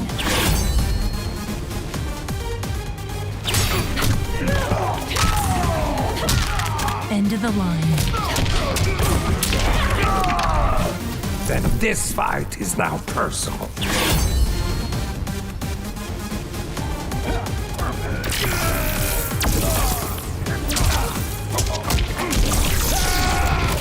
It is exhausting being so perfect.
Hello, everyone, and welcome back to Week 4 of the Mortal Kombat Pro Competition Intercontinental Combat for the Oceania region. I am Wonder Chef, joined by Darth Arma. I'm back for the first time in a while. I've been having a blast so far, being able to see all these players play, and we're just about halfway done. These players have been representing their region extremely well, but of course, if you want to represent your region, you can also buy some super sweet merch. So if you want to do that, of course, you can just go to the merch store, browse the apparel. It's got all of the regions, got a bunch of different characters. It's all right here. If you had to choose one of these, which one would it be, Arma? I would definitely choose the Melina one because I don't know about you, Chef, but every morning when I wake up, I check Ed Boon's Twitter and I just cry and cry and cry, or rejoice for how happy I am about my character. So I definitely need to be rocking that North America League Melina t-shirt. And there's a lot of stuff here on this website, different colors, different styles. So definitely go check it out. Yeah, I would. I mean, you don't check for his tweets. You check to see if he just tweeted at all, and then you cry about Melina. I don't even think the Melina stands, quote unquote, even know that she's in the game yet. But hopefully we get to see some Melina. I'm a big Melina fan. I'm a big Scorpion fan, so I'd probably go with the Scorpion shirt. But that's a boring answer, and I like yours a whole lot better. I got a little history behind that one, but yeah, and guys, again, this tournament is presented by PlayStation 4. So the Mortal Kombat 11 Pro Competition is presented by PlayStation 4 Tournaments. Check out the PS4 Tournament Open Series. PlayStation 4 tournaments are weekly competitions for all skill levels. Compete against your friends and rivals for unique rewards that you can only get here. You can visit the PlayStation 4 Competition Center, the one destination that has Mortal Kombat content that gives you an inside look at how top players play and tips and tricks for players of all skill levels. All you got to do is go to compete.playstation.com, sign in with your PSN ID, and it's that simple. You can see all the different tournaments that are available there, not just Mortal Kombat, not just fighting game tournaments, a lot of different genres. So if you're competitive, go check it out there. And if you want to try to get competitive, definitely give it a shot. And if you guys are out there playing Mortal Kombat 11, even if you just kind of play casually there, Combat League here and there, get involved, get into the community, join a tournament. It's a good way to just kind of support. You got to support these events in any way you can, because the bigger the community grows, the more we get out of it, the more prizes we can give out to people, and just the more content everyone's going to have in general. And definitely the biggest point that I want to touch on in terms of growing our community: just be a good human being. Don't be awful to new members coming into the community because, hey man, I'm sorry, but I gotta say it, there's some people out there that just aren't putting their best foot forward. Be welcoming, engage, and just have fun, and make sure everybody's having fun. You're here to compete, you're here to love Mortal Kombat with the rest of us. So it looks like we're gonna be seeing some Cetrion versus Scorpion. This should be in the lower bracket, I believe. Yeah, I mean, Solar Plexus, I was super impressed with their play, but Wi-Fi Scorpion, of course, was my kind of favorite pick earlier in the day, and now they're going to play against each other, so that's kind of a heartbreaker for me. But this is a matchup that I've seen quite a bit, Cetrion up against Scorpion, and it can really go either way. It's not really like an auto-determined matchup. I mean, not many are, but I'm excited to see how both of them play it. We're definitely not going to see as many boulders, I'll definitely say that. No, definitely not. As soon as the boulder animation starts there, Wi-Fi Scorpion, a player that is, the reactions of this player are going to be on point, going to be able to teleport through there. So you're going to see probably a little bit more lasers here from Cetrion, because it is the faster projectile, a little tougher to react to. Whereas Boulder, man, that was beautiful punish here. I guess he was anticipating the breakaway, and he actually got a nice little spear charge up there for the long game.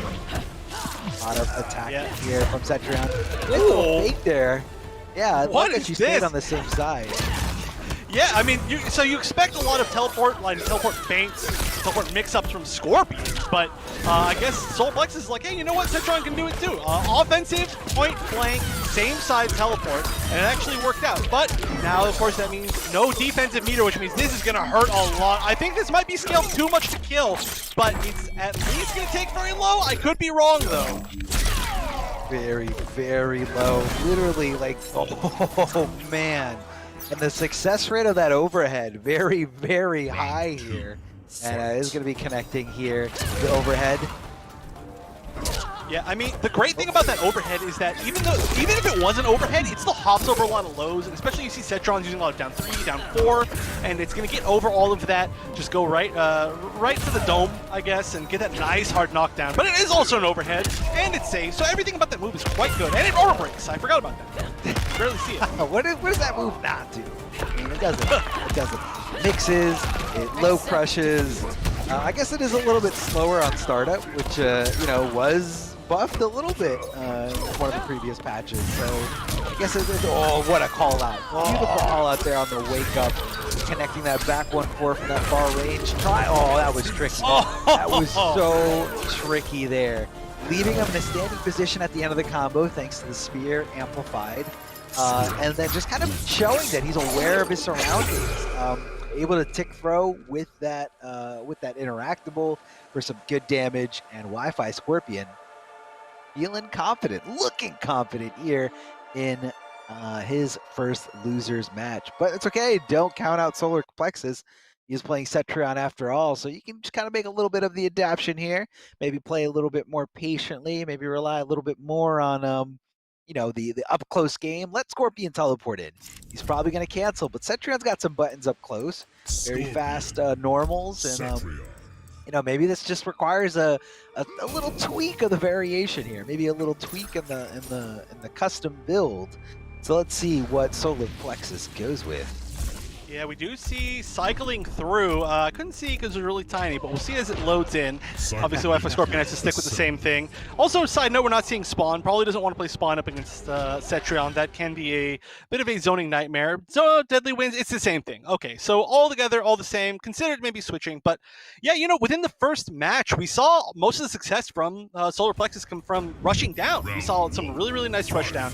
But one big bait on that wake up 2 was really all that it took to end that second round, because it was that into the freestand, into the command grab reset, and no breakaway. So it wasn't a terrible match. It's just sometimes it all works out bad in one round. And you know, right now, Wi-Fi Scorpion says he wants it to work out on even better for more than that, and that is huge. Great. That all started with a jab punish from the natural barrier, which would have interrupted even the half amplify. Second hit of it, all good.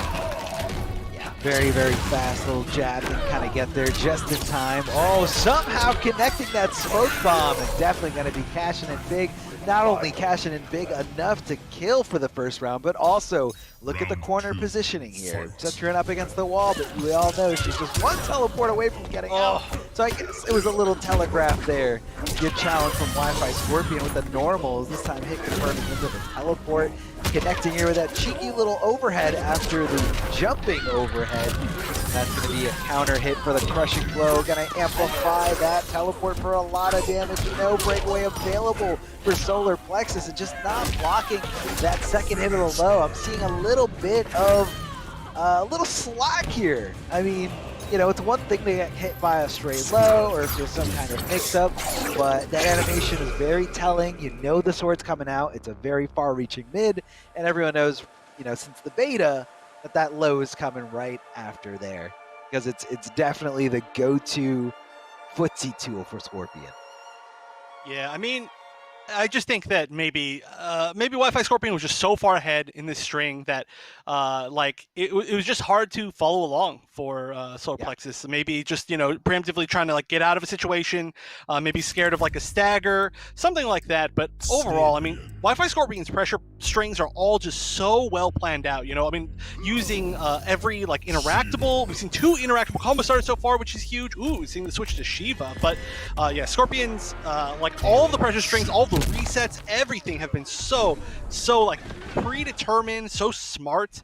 Just already knows exactly what he's going to be going for next, and it shows. It's so hard to get out of. But all right, we're going to see the low, we're going to see the unblockable, and the enhanced dragon drop. So we are going to see some stomps, but Scorpion teleport, pretty good answer to the stomps. Oh yeah. I mean, get you out of dodge. She can go for, you know, a little bit you know, you fake to go for the stomps, and then you try to block the teleport, but then Scorpion, I love that walk-up punish. Big damage here, going to amplify for a little pop-up. Unblockable ground pound here, going for regular stomp, and because of the delay from Shiva, able to kind of wait for Scorpion to finish. Now Scorpion cannot delay that teleport at all. As soon as he hits teleport, he has to come out of it. He can, however, cancel out of that teleport after the teleport has taken place. So there's a little bit of a mind game there in terms of, you know, is he gonna let it rock? Is he gonna wait? Is he gonna hold it, take it out? Oh, trying to go for tried to art the stomp a little bit to the right, but that was a very good call by Wi-Fi Scorpion to not move. Unfortunately, not fast enough to punish. Stomp whip What? and a fatal blow. That is optimal Shiva play. That is 100% optimal Shiva play. That's the kind of stuff you go to the lab for. So good stuff to Solar play. I don't know if you know how insulting that sounds. That is Yeah, mentally broken. That's how you start a 3-0 comeback. Let me tell you. Teleport. Oh, just commit to it. Just commit to it. You don't need to cancel it. You're already punishing. But yeah, so far so good. I mean, hey, the Shiva these things working out. Side note, isn't this just Shiva's Tournament 1 variation? Mean Queen, right? I think so. Queen It's got also- the anti-air grab. It's got the unblockable stomp, and yeah, this is it. Yeah, Mean Queen. yeah. This is Mean Queen. This is the one that had. This was the only variation that let you arc it to the left or right. Right. Oh, that's a punish. Oh, I think I hit him out of the Amplify too, which was the second hit, so managed to waste an offensive bar. Ooh, big damage. And that's a lot more damage after the throw, of course, with a huge DOT. You can see that life bar just melting. Oh, the delay. Good call. Good call. And have to Do it again. Oh! No! Oh no! Oh no! Oh no! One more for crushing blow. One more. Just go for the stomp. Just do it. Oh, he didn't have the bar either way. Either way, didn't have the bar. I don't think he should have spent it on the last one. Yeah, he blew the last bar on the last one.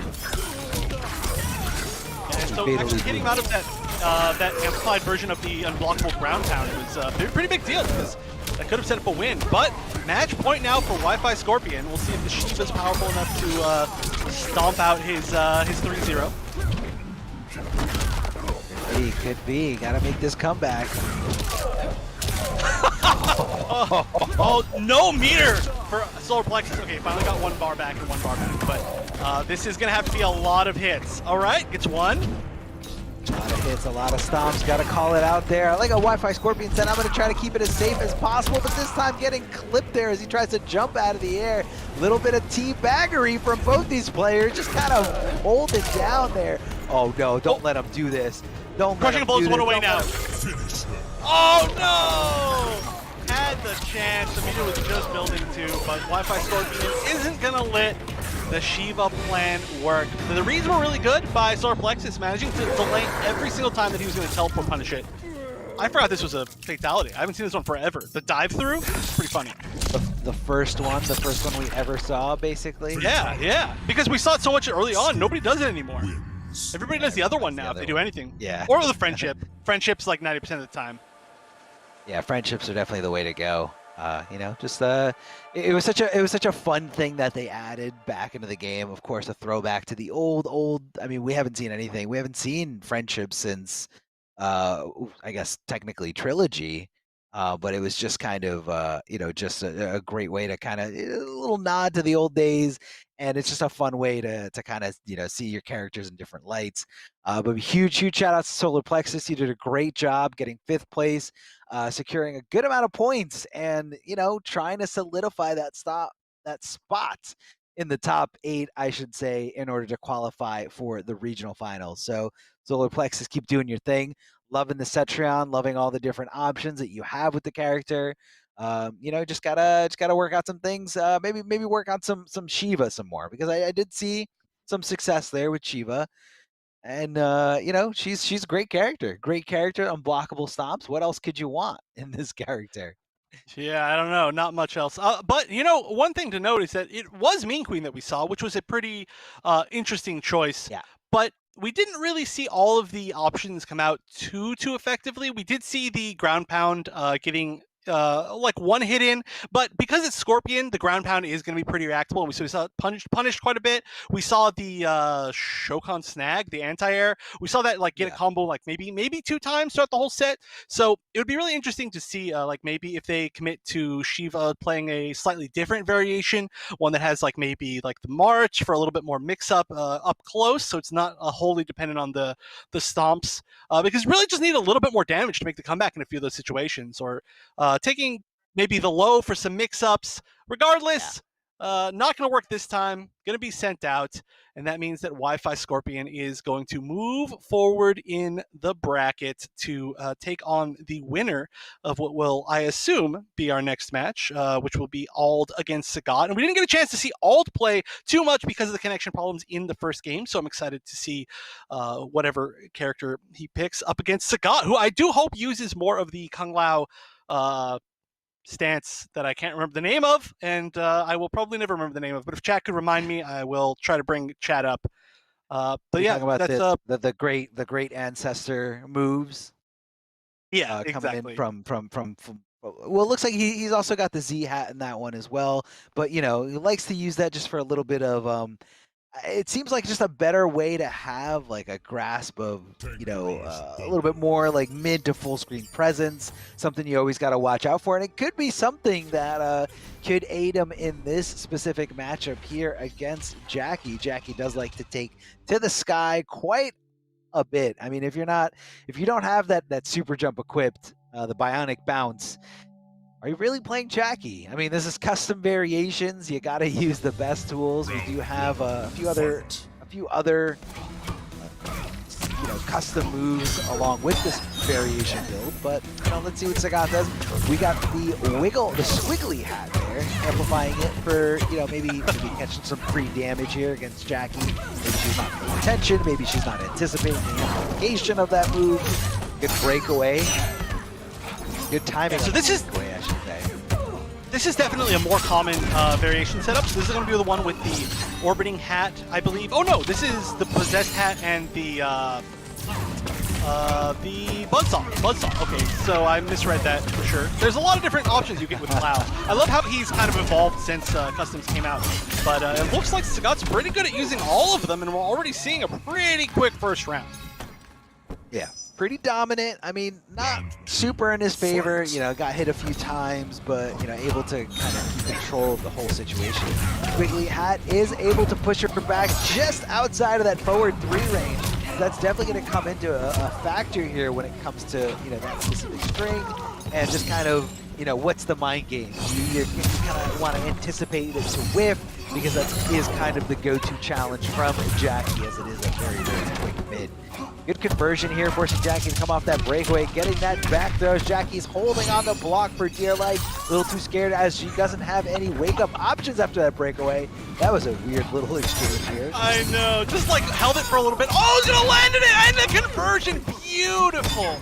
Didn't have the chance to, or didn't really have the meter to set anything up, but that was such a great conversion. And I love the setting up, saying, here, land on my hat. Just come jump right on the hat there. Ooh, and a trade goes in the favor of Sagat thanks to that huge life lead and that tiny little bit of life remaining for Ald. And unfortunately, Ald losing that first game, but that's okay. We can kind of adjust, adapt, and come back a little bit stronger here. Now, of course, he's going up against, you know, really good player here, Kung Lao doing his thing. And Sagat just, you know, in a good spot here in terms of points on this region's leaderboard. Sagat is in 10th place overall for the points prior to the points that he's going to be receiving. For today's top 8, he was sitting in 10th place at 180 points. So the points for Sagat is very crucial because he's outside of the top 8. You need to get into that top 8 on the leaderboards for the points in order to get to that finale. So that's just to kind of throw into perspective what this match means to Sagat, and also what this match means to Ald, because Ald is also Ald is just qualified there at 8th place, 210 points. So this match right here could determine who qualifies and who doesn't qualify for that finale in order to get that payday.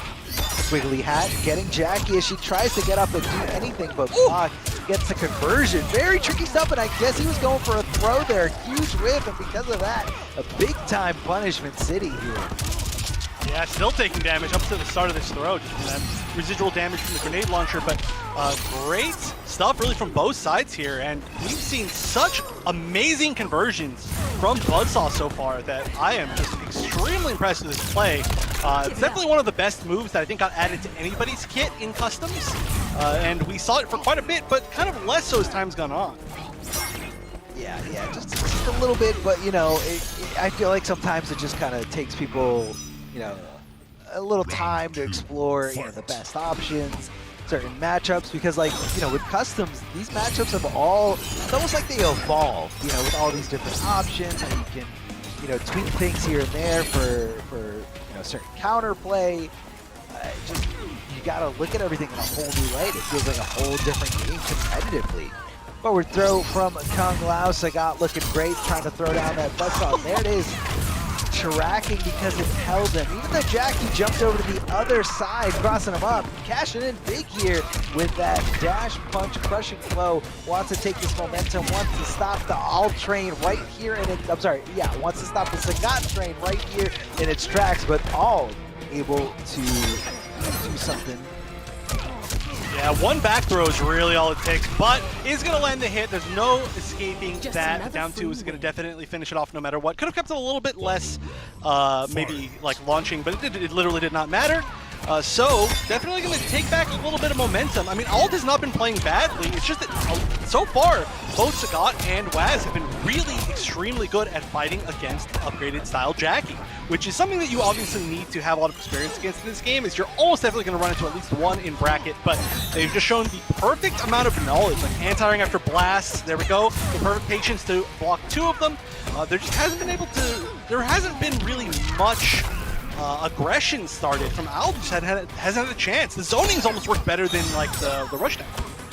Yeah, and I feel like it all comes down to patience and Sagat being really, really familiar. Not sure what's happening here. Well, I can take a guess.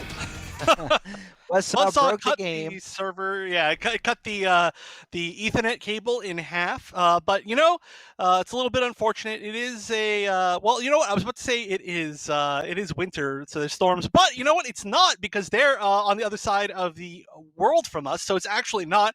But regardless, there is definitely the chance of internet connectivity issues. There always is, right? In stuff like this. At the very least, it looked like the match was still playing very well.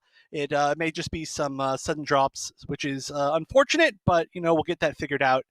And the matches were going pretty well. There was some good adaptation from Ald up to that point, which was definitely necessary. Like I said, both opponents that Ald has fought so far on the broadcast today have been very, very solid against the upgraded style Jackie.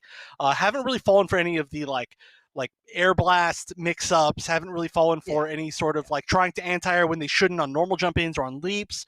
They were just very patient. They waited. They down one or down three or standing ones to get past after a single blast, or they just waited correctly the amount of times for the multiple blasts. It's just been super solid so far. And on top of that, you can definitely see why Sagat is picking the Buzzsaw in this matchup. The fact that he literally got Jackie to land on it and then got a full conversion is one of the sickest counter pick plays that I've seen in quite a while. So I'm really enjoying that kind of play. And I was really excited to be back today, especially to watch the players that we have, and I'm definitely not disappointed at all. They've definitely lived up to my expectations. Especially a lot of the players in the losers bracket right now are super hyped to watch. And I'm going to be excited for the one after this, but hopefully they can get these connection issues sorted out. I'm going to have to assume it's on Ald's end since we've seen it from two Ald games, but of course I'm no admin, never take my word for anything. I'm just making a wild guess. Yeah, I would say that's probably a safe assumption. The second time today out of these 8 players, and that's unfortunate. That is the reality of the situation. The status of our world, which is, I guess not the status of the world in New Zealand right now, but it is for most everybody else. We're limited to online, so we got a little hiccups here, but we'll get through it. Now, Chef, I am happy that we do have you here on the Australian broadcast. I know you yourself, you're probably one of the only casters on the whole tour that have actually been to this region, specifically Australia. Now, I wanted to ask you, what's the one thing that you experienced in Australia where you were like, I would never see that in America? Is there Well, anything that like sticks out to you? okay. Well, it looks like Oh, they're getting back in, but I do have to say the one thing that so it looks like Ald is going to take the loss because otherwise there would be no way to switch characters. So I'm assuming now it's going to be a 2-0. But I got to say the number one thing about Australia is their snacks, and I'll elaborate on that when we get a little bit more time. okay. But Okay. the Snack time. snackage in Australia, I went to Melbourne in particular twice. It was very top tier. But like I said, we'll get back to that. We are going to see the switch to Sonya. Ald did say, buff Sonya, and somebody else called for a nerf to Lao. So this is the optimal buff nerf matchup based on the competitors' wants, but they're not going to get any of it. So let's see how it goes with their current status. I don't know, man. Paulo could be in the chat right now looking at this and saying, I should take my notebook out and really see what's going on. So there's a lot on the line here, kind of a double-edged sword if you do win here. You win and you can't downplay your character. The mids here from Kung Lao not finishing his string, trying to get through the zoning from Zonia. Good jump in here. The Swiggly Hat does trade with the interactable cage. Trying to summon the Ancestor, but just a little too slow to get past it. And I like how he's counterplaying to that. I mean, trying to make Sonya, rely on the zoning. Then she gets a little too comfortable, and then that's when you go for jump and dive kick. But unfortunately, one drone drop away from the loss here. And Ald trying to make this comeback, reverse a 3-0 fashion. This is looking so much more solid on the side of Ald. I don't want to make any assumptions, but if I was watching this not knowing Ald's history, which is absolutely correct, my assumption would have been that they were a Sonya player who maybe didn't feel Sonya was quite up to par and then ended up switching to Jackie, who's known to be quite good. But you can tell when somebody's playing their main, playing the character they've invested the most time into, it just feels different. It's just the way they move, the way they time things, their confidence, and that's really showing right now, even though right now Scott's got the upper hand. It just looks like a different player almost. No, definitely commentators curse all around here. But hold on a second. Sonya's a mixed machine. She can go in there. Never mind. Kung Lao swinging for the fences, trying to get out of there and getting a nice little side switch there. Sonya doesn't have a teleport, anything like that, but she does have some rings to just kind of keep you at bay. Huge jump in, paid off big time, big punish, and now total control in the corner. Look at this oppression here. The mids coming your way because you thought the throw was coming. The throw coming your way because you thought the mids were coming. Kung Lao guessing right over and over again here. I mean, Sonya in for a world of hurt. Ald has got to kick this up a notch, and here it is. Does hit it, but he drops the combo. Huge opportunity missed here. Oh, and that should be it. No way to escape that. The armor breaker was available even if the defensive meter was there for a break. So, no way to escape that after getting re-cornered. Lovely usage of the 1-2-1 to kind of get that corner positioning back. After doing the back throw, which nobody would have guessed the back throw in that situation, to throw out of the corner. So altogether, again, a very, very strong planned offense from Sagat. And I would love to see some more of the Sonya from Ald. It's not Jackie. Very few characters are Jackie, but it just looked, again, like the comfortability was there. And sometimes you just have to, stick with your guns, even if they're not currently the best situation for you. And, that was pretty close. Then you get cornered by Lao, but, who can get out of the corner against Lao? That's tough. It's tough order for anyone, Sonya or not Sonya. And, I saw a little bit of a drop there. The ring cancel wasn't quite there. I know that's kind of one of the harder moves to really pull off in this game. Not that this game is necessarily like high execution, but I would say that's one of the things that, if it's not really embedded into your muscle memory, it's not going to come out 10 out of 10 times. And, as great ones back in the day said, your best B&B is the one that you can hit 10 out of 10 times, the one you're never going to drop. And, that's how, I've always looked at it. I've always looked at it as, and some players aren't like that. Some players like to swag out. Some players like to go for the really, really tough stuff to really impress everyone or just to optimize their damage. But I'm someone who's like, I want the BNB that I'm going to hit every single time. No reason to risk it. No, because you're leaving damage on the table. And that's damage that your opponent isn't out thinking out of. It's just you messing up. Yeah, it's definitely not an easy thing to do, those ring cancels. But then there's also like a lot of situations. Like I think those might have just been situations where you're not going to get a full combo off of it because whatever you hit them with beforehand pushes them back a little bit too far. So maybe it was just a choice on that end. But that does mean that Sagat will be moving forward to play against Wi-Fi Scorpion. But before we move on to that match, of course, I want to give a huge thanks to Astro, of course, for this lovely, comfortable headset. And again, this is my very first time being able to use it. They are the official partner of the Mortal Kombat 11 Pro Competition. All of the caster audio for not just this one, this broadcast, but all of the broadcasts is powered by Astro for the entire season. So go to astrogaming.com for more info on all of the officially licensed PlayStation audio products. And you can be cool like us, or you know what you can really do is rock these way cooler than us is really the key there. Because I'm rocking it at about a level 3, and I'm going to need some actual cool people to rock it at least a level 8. That's right, and we can't do that unless you guys go to the website and buy it. I mean, I'm giving you permission to treat yourself. We've been stuck inside for quite some time, so you might as well be comfortable. I mean, these A40s are so comfy, and you're not going to get anything as good for the price. So definitely treat yourself. Go out there and just upgrade your system at home. I mean, and show everybody on the Zoom calls how cool you are as soon as you log out of work and just turn into a Mortal Kombat 11 player, streamer, enthusiast, whatever you are. Definitely the headset for you. So it looks like we're going to be moving on in this bracket here. A lot more players eliminated. I believe we're down to just 4 players remaining. We have the losers semifinals, so just set up for Wi-Fi Scorpion versus Sagat. And then we have the winners finals, which is Waz, not Waz, Waz versus Swazi. Is that also Waz, Swazi? Waz and Swazi is the same way. Okay. I'm definitely calling him Waz and Swaz. There's no way that I'm not. Also, huge shouts to Ultra David if he's by chance watching this. But he did call him Shazzy in the very first broadcast, and that is unforgivable. I just want Ultra David to know that. But yeah, no, I'm definitely going to call him Waz and Swaz, which of course is actually the grand finals, or was the grand finals of the very first week of this broadcast. So it's definitely showing. It's going to show how they've kind of advanced since then. I think that was the time that Swazi knocked. Yeah, that's right. He knocked the Waz into losers, but then Waz used Setron to make it all the way back up and reset the bracket. And then I think in the very end he won with Frost, actually.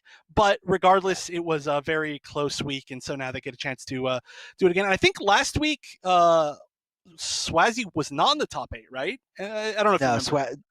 I do. It wasn't Swazi. It was a different player. I just remember Waz using RoboCop in the grand finals and able to command grab, low tiger shot, high tiger shot, as David puts it. Trying to remember the result from last week. I was just watching it, but yeah, it was definitely quite a treat, and the attention was 100. It was a Kotal Khan player. That's what I'm remembering right now. But it was definitely a treat to see a character you don't really see utilized as much. Character was kind of downplayed by everybody, including myself, in RoboCop. So let's see, Waz bringing a little bit different character this week. This time going with Cabal. We saw him do great in the first round of winners. Anti-aired Jackie every possibility that he could. What a hit confirm right into the Nomad Dash. Johnny Cage breaking away, doesn't want anything to do with this combo, but Waz just kind of, sniffing out that opportunity, making sure, trying to get that hit because breakaway won't save him. And I guess Swazi is just going to kind of take it a little easier here. Does get clipped by that overhead though. And one of the scariest things about breaking away against Ball is that he does so much damage before he gives you an opportunity. Oh, the crushing blow, not a common one, misses the conversion. Super unfortunate. But what I was going to say was he does so much damage before he gives you the opportunity to break, and then he has one of the best armor breaks in the entire game in the form of the hook grab. So always breaking away is a really scary thing. Not going to scare Swazi away, though. He just needs one more solid hit. Either one of these players do, really. Oh, that wasn't a solid hit. That was a tiny baby hit. Not solid enough, just a regular down 4. What's he gonna do? Oh, he whipped!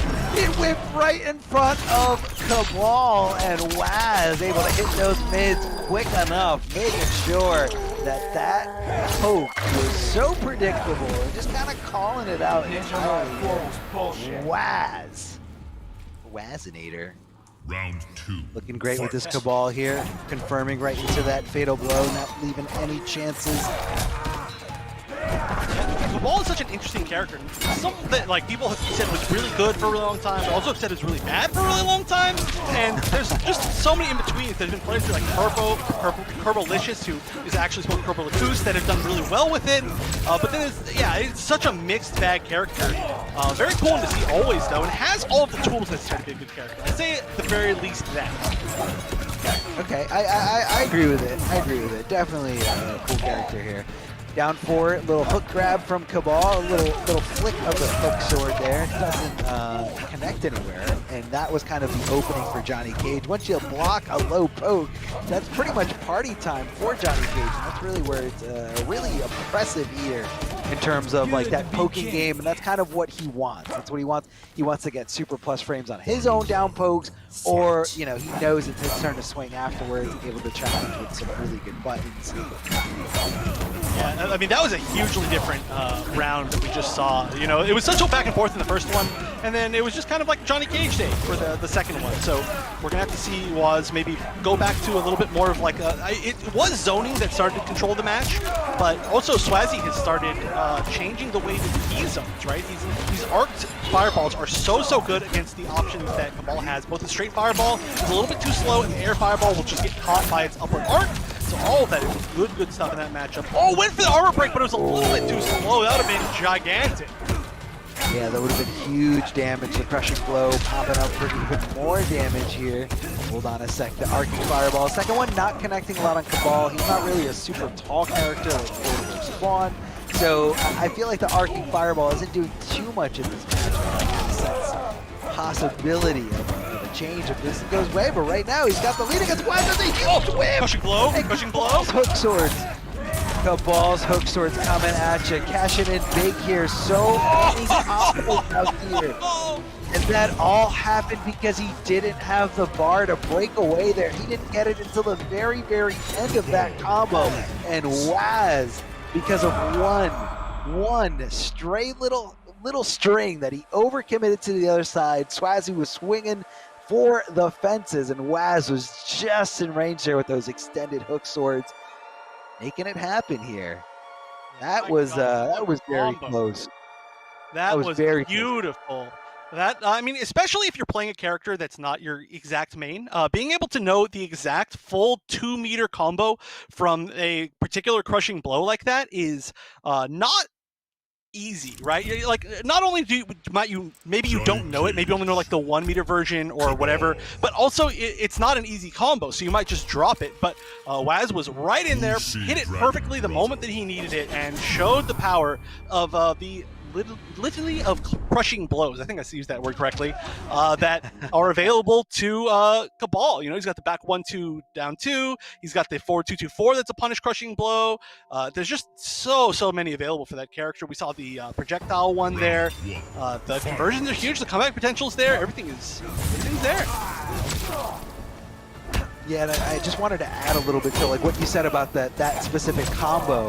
You don't really get an opportunity to practice it in every match because it is just a one-time crushing blow use. So, you gotta either lab it specifically, but you can lab things as much as you want, but it's a little bit different when you take it to an actual match. So it just kind of shows, how adaptive Waz is in this situation. This isn't even his main character.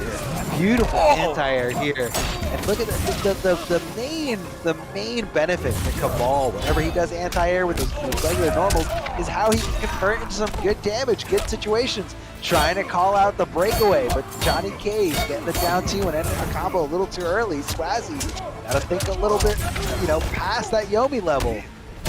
Well, not enough there to chip him out. These little pokes, they're working. Whoa, he went down one!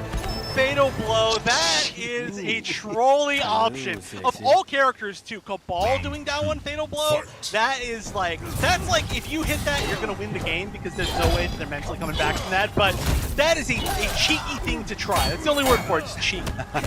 Very cheeky, definitely. I mean, it's one of those moves where you're like, all right, if it hits, cool, I won this round. If it didn't, all right, I just told my opponent that I am literally a psychopath and I'm capable of doing crazy things like that. I mean, it all comes down to the conditioning here. Popping him up in the corner, but of course not able to, lead into any combos without the crushing blow. Actually, fun fact, you do get a full combo in the corner from any hit the ball has by throwing straight projectile. You can combo from normal straight projectile in the corner, and it's for a lot of damage, but I just don't think that Waz was ready for that to hit fully, or maybe he was a little bit too far to convert, and he just knew that, and he knows way better than me, but that definitely is a super fun combo path. Everybody should try that out. Yeah, but I mean, I guess you can't really end that string into, the combo there at the end. You got to keep that last hit. I don't think is cancelable. I think it's only the first two. So maybe Waz just kind of committed, a little too much to that string and said, "Oh man, I totally just forgot that I can do that." But either way, looking good here. Some pokes from both characters at that little down 1 range. Here comes the gas. Like you said, just kind of a little bit of a mix-up here. A pretty safe mix-up in terms of, is he going to go for a stagger, try to go for throw, or is he going to cancel, or is he going to finish the string? So, you always got to be on your toes when you're going up against Cabal and he's got this gas. Not the slight gas, just regular.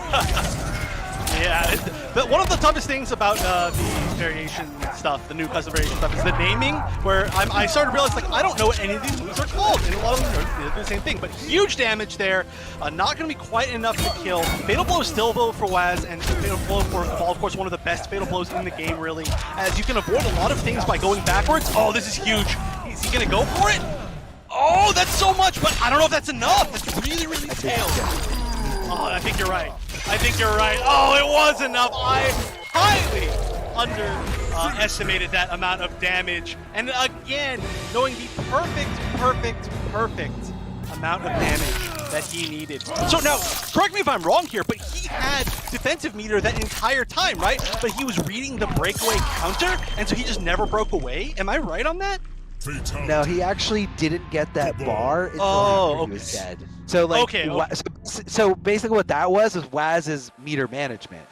Not his own meter management, but he was looking at his opponent's meter and saying okay, he doesn't have it, so I don't have to go right into Fatal Blow, which might not kill.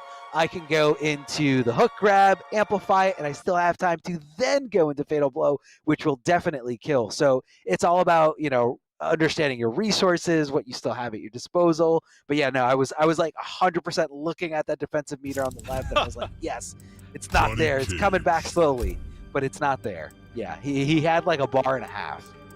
All right, so that means that now 2 games straight have been won because Waz knows exactly how to optimize every combo that he has at the very last moment when your opponent does not have defensive meter. So, I would definitely say that even though this is maybe I don't know, you go secondary, tertiary, whatever 7 is, your 7th string character, despite that being how many characters down Cabal is for Waz, definitely showing the amount of knowledge that the Cabal main, which is very nice to see. Oh yeah. Again, it's not an easy thing to do to jump into skin after skin after skin. Totally tough thing to do. But hey, this is that's one of the strengths, especially it's a very strong strength in this game, right? Having multiple characters for different matchups is invaluable. And I don't know exactly who Cabal is going to be good against, but Cabal's doing very well right now, so we got to look at. Yeah, definitely doing well here. Oh, going right for the buzzsaw. And you have to amplify that preemptively. Like, you can't amplify it later after you throw it. But because the reward is so good, sometimes, you know, you're kind of just playing the lottery here. If it connects, cool. Going to Nomad Dash. Look at those wake-up buttons from Waz. And oh my God, this time he had the breakaway and Waz was all over it. Waz was all over the fact that he wanted to get out of the combo, all over the fact that he had 2 bars available for him. And just like that, counterplayed it to the T. Here comes Fatal Blow, and this is match point for Waz. But these rounds, like these matches, this set is all going down to the wire. These guys are incredible here. So definitely don't count out Swazzy, especially when getting these jump-ins here from Johnny Cage. Low arcing fireball, definitely a tough thing to deal with. Some chip damage does add up little by little. Oh, I thought he called out the throw, but he pressed down forward. Oh, if it wasn't that, that could have been huge. And now look at this. Waz, well, I was about to say Waz has the corner, but we're seeing some fighting out of the corner, and the meaty's going to work out. This is definitely running away from Swazzy. Oh, raw Nomad Dash! That's how you make it back. Just do it. He just did it. He just did it. He literally just did it here. Okay, didn't break away. This time didn't want to get called out, throwing out that gas. Waz trying to jump back and somehow whiffing. And don't think that was him getting hit on recovery, but just kind of him not anticipating the whiff. It looked like Johnny Cage just kind of low profiled him right there at the end. That's going to be a trade probably in Cabal's favor, as he usually is here. A little knockdown, some good damage here. Swazzy got to find a different way, a different approach, eating a lot of these buzzsaws here. Oh, did he really try that? But this time, neutral jump punch did work out for him, trying to call the breakaway, but nobody did it. This time around, Waz does go for the breakaways. It does get him out of a combo in a bad situation. He can slow it down here, but you know what? He's trying to go in as hard as possible here, and Swazzy trying to take this. Swazzy swinging for the fences here. Swazzy meeting him here with the trade in his favor. He's got the life lead. Waz down to literally nothing. I'm getting really confused between saying Swazzy and Waz. I'm almost saying Wazzy. Swazminator. Swazminator. New one. Yep. Yeah, no, that was a nice comeback round. I mean, you know, we were talking about mental fortitude earlier in the day, and it's really easy, especially if you're down 2 games against somebody who is, you know, kind of like known as the best player, to just be like, all right, whatever, I've lost this set, right? But that was a lot of aggression, it was a lot of adaptation, and it's definitely a good look for trying to make a 3-0 comeback. We haven't seen a 3-0 comeback yet today, but this is definitely, I think, the one that we could see it in. We just need to see a little bit more of exactly what we saw. And I did like that Swazzy tried some new things, like going for the like flying kick, or not flying kick. Why am I blanking out on what his kick's called? Shadow kick. Shadow kick, thank you. Yeah, totally wrong character. But yeah, shadow kick, going for the like raw shadow kick, which is definitely also like a response to the raw spin that we saw there. Oh, but you know what? Adaptation out the window. Waz going to Jade. Yeah, didn't really specifically state if he was going to go for Jade today. I think he was just planning on playing Cabal for the most part here.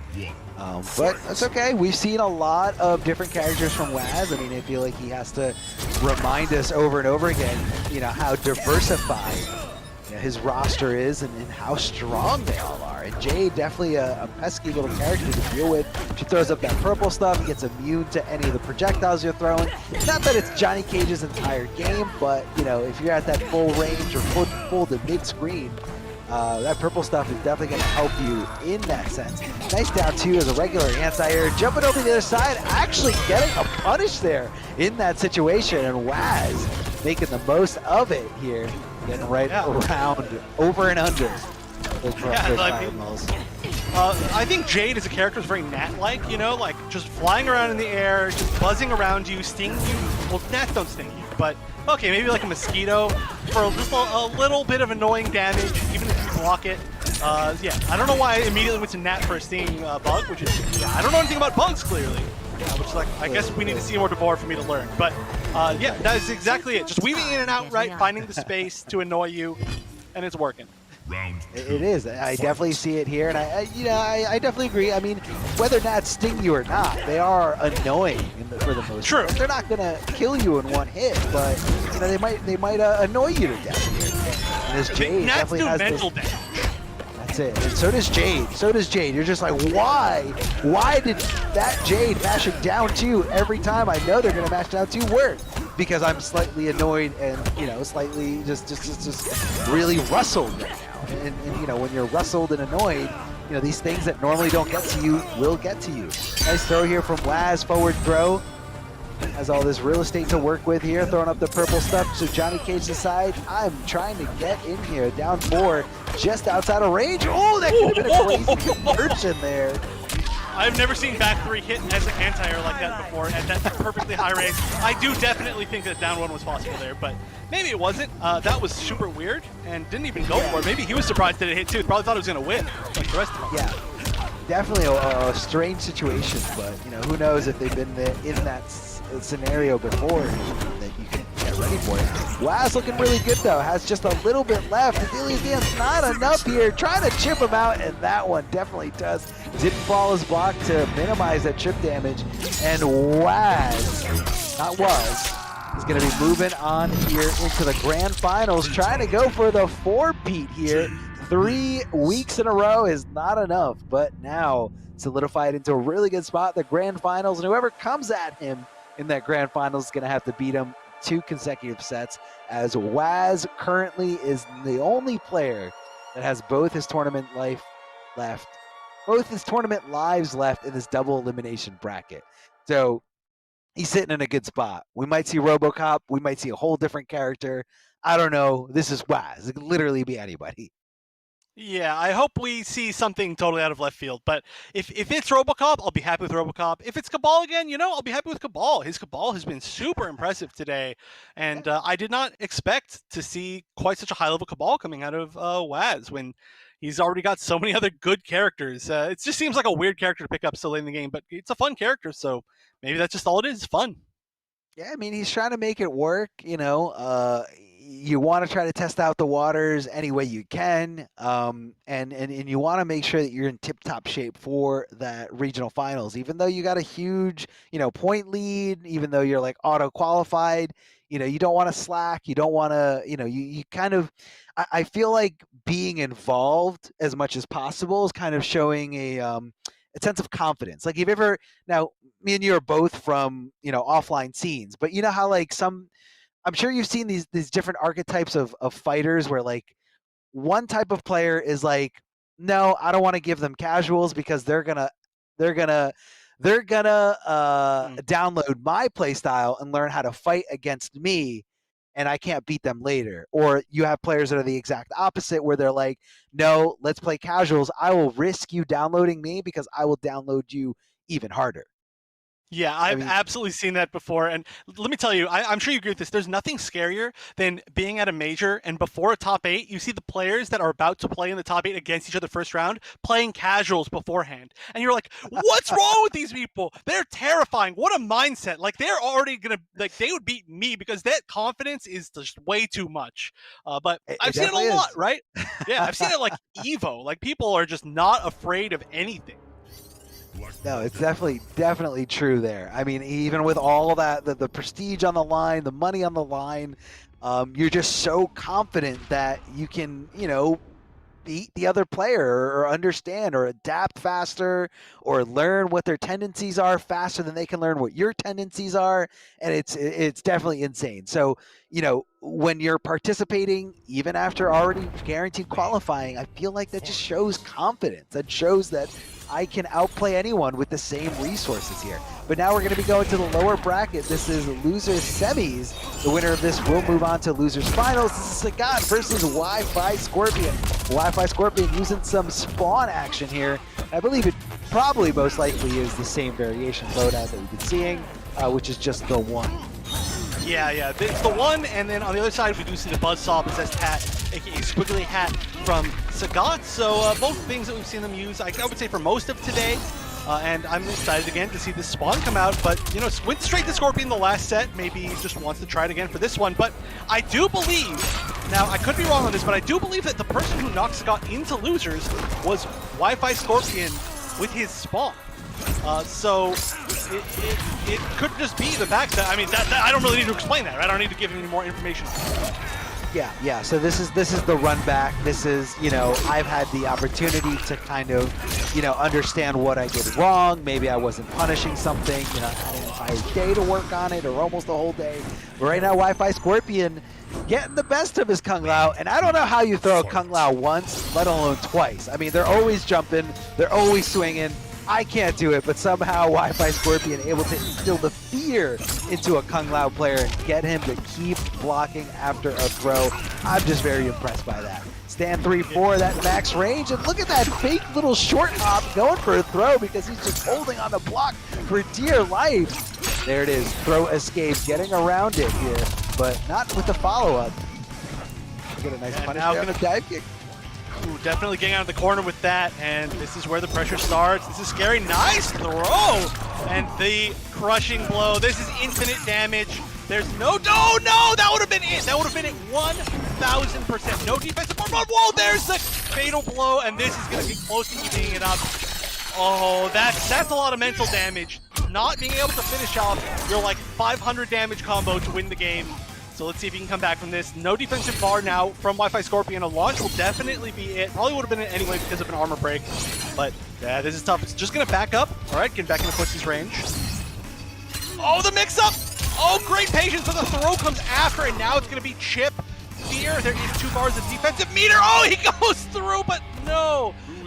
So it blocks the projectile. I don't think it's actual armor. I think it actually would not have taken damage had he let go of the projectile. But Buzzsaw is gonna be Buzzsaw, and it just stayed there, waiting for him. Yeah, so it looks like at the end of that animation, which ended because he, you know, made contact with Kung Lao on the block, you know, he was no longer invulnerable to the projectile, and the projectile was still active. Big down 2 here. The little assist from the cape.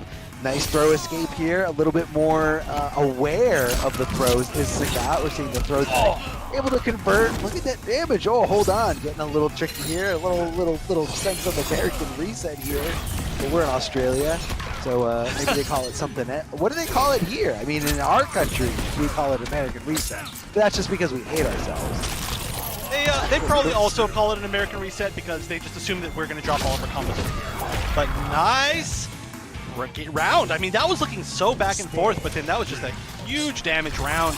And one of the things that we saw in that last round was, you know, we talk about how Lao is such an airborne character, but actually the standing 3, aside from being one of the best footsies tools in the game from Spawn, that big chain, it's also one of the best anti-airs in the entire game from like maybe like a 40-degree angle forward. Its anti-air ability is just unbeatable. So jump kick from Kung Lao, dive kick, doesn't matter what you're doing, you're going to get caught out, and then you're going to go straight into the charge, into almost 400 damage, maybe 400 damage. So we saw that taking effect. You can't play the normal game you want to as Lao in this matchup. Yeah, no, and to kind of like, you know, add to that stand 3, what's also so great about it is that, you know, Spawn isn't reaching out with his arm or like a hittable hurt box, like, you know, something on his cape. It's literally a chain that doesn't have a hurt box on it. So, you know, you're really not able to touch anything else. And I guess that's why the move has, you know, a significant amount of recovery, but it's still just, if your opponent's in that range, it's such a great tool to poke with there. Little pokes play here chainsies. Chainsies, yeah. We're past footsies. We're going to chainsies. I mean, I got no hurt box. What are you going to do? Big dive kick here from a Kung Lao, able to stop Spawn in his tracks in the air. Anti-air, no problem. Little squiggly hat. And a nice challenge from Kung Lao with these mids, able to kind of get Spawn, probably trying to double dip or probably trying to look for a throw. Yeah. Oh, but that max range, that looks like it's really, really tough to punish at that range. So, you know, that could be specifically, you know, a Spawn thing.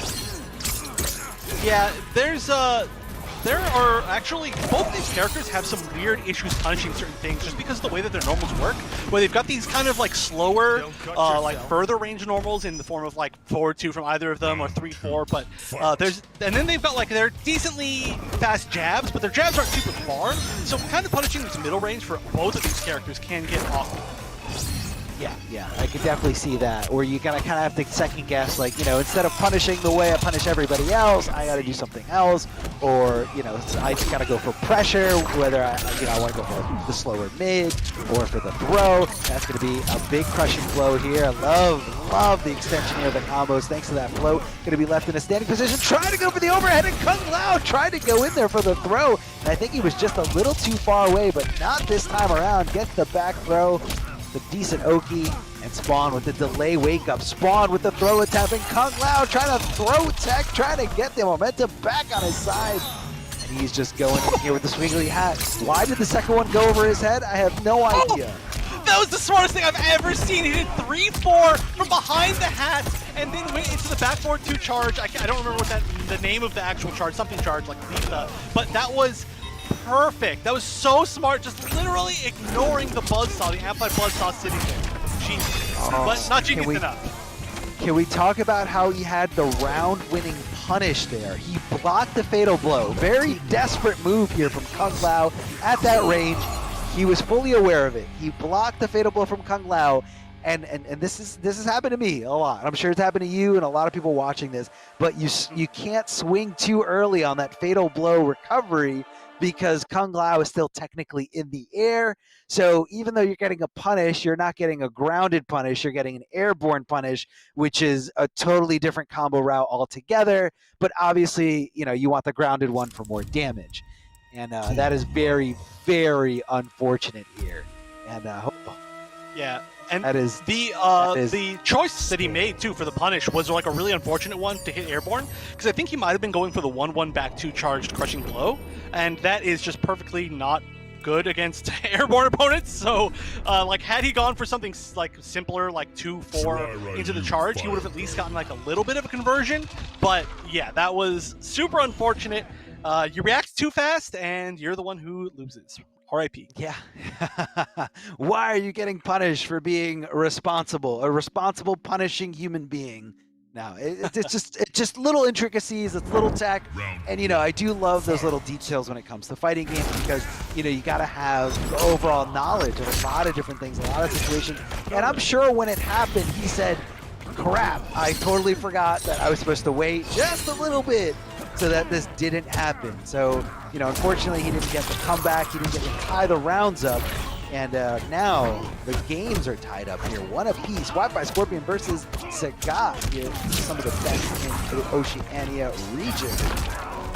Whoa, yeah. Did you see that? Yeah, that was nice. Back. Love with the sweep too. Oh, whoa, gets out of it. It's only like plus like 3 on restand, so you do have quite a bit of time to actually do something, to challenge. And you know, Sagat went down there, but there was really no chance of living. So being able to get out of the corner for the next round is huge. Tries, oh no, missed the forward one. Definitely did the forward one a little bit too early before he recovered out of the trade. And unfortunately, that means he gets punished for the spin. Could have been a lot worse though, as far as punishes go. Still has the corner positioning. Oh no, he held it a little bit too long. Yeah, it seems like it's a very specific timing there. Like if you hold it too long, you get hit by it. If you do it too early, you know, you're getting hit after you recover from it. So, very, very tough call here. Yeah, this is a really weird matchup, and I think a lot of these, or both these players are still like learning a little bit about it from both sides, because there are just really unique tools that tend to challenge each other quite well, and there are not a lot of Spawn players, not in any region, you know? There's only like maybe 2, oh, big damage, and no, that doesn't connect. That only connects, I think, on breakaway, because it delays the time that they're in the air, or I guess it enhances the time they're in the air. So the fact that it didn't combo is huge. The down 2 crushing blow is gone, and I mean, luckily your fatal blow is not gone, but you're in the corner. Everything's not looking good right now. Yeah, definitely brings you back to shades of Dragon versus Sonic Fox back in Montreal, where Dragon called it out, bet it all on the fact that Sonic Fox was going to break away, but instead, you know, you just got to kind of play the mind game here, and that's what we're seeing here. at the highest level of Mortal Kombat 11. Breaking away here right in front of Kung Lao. Risky stuff. Kung Lao trying to swing, trying to find the hit. Doesn't anticipate the amplified portion of that projectile. And this time, getting a little bit more space control, the screen positioning, Spawn up against the wall, but it is very dangerous because he can get that forward throw. But then again, the forward throw, very predictable. Squiggly hat, oh, he's trying to go for a throw, and he got it! Oh, he got the forward throw. Big crushing blow here, gonna be converting some good damage. No! That's the second time he's dropped the combo from it, and that is such a huge drop. He's going to lose because of it. And so far, we've seen a lot of drop combos, a lot of drop punishes. Not that he doesn't know, what the situation is, or that he should be punishing it, but it just hasn't been the full combo. It hasn't been the full amount of damage, which is, I mean, that's 90% of what Spawn is just big damage. So you can definitely see this is a newer character for Wi-Fi Scorpion, and especially losing off of a drop like that, I think we may see a switch back to Scorpion, but yeah, that's so tough. That was going to be a huge comeback. No, the confidence is there, sticking with Spawn. So, I mean, hey, this is where you learn, this is where you, drive it into your brain. All of these combos, all these punishes. If you can do it in a game when it's a match-winning situation, then you can do it anywhere. Yeah. You're solidifying the skills here. You're trying to make sure that you have the right tools going into the regional finals.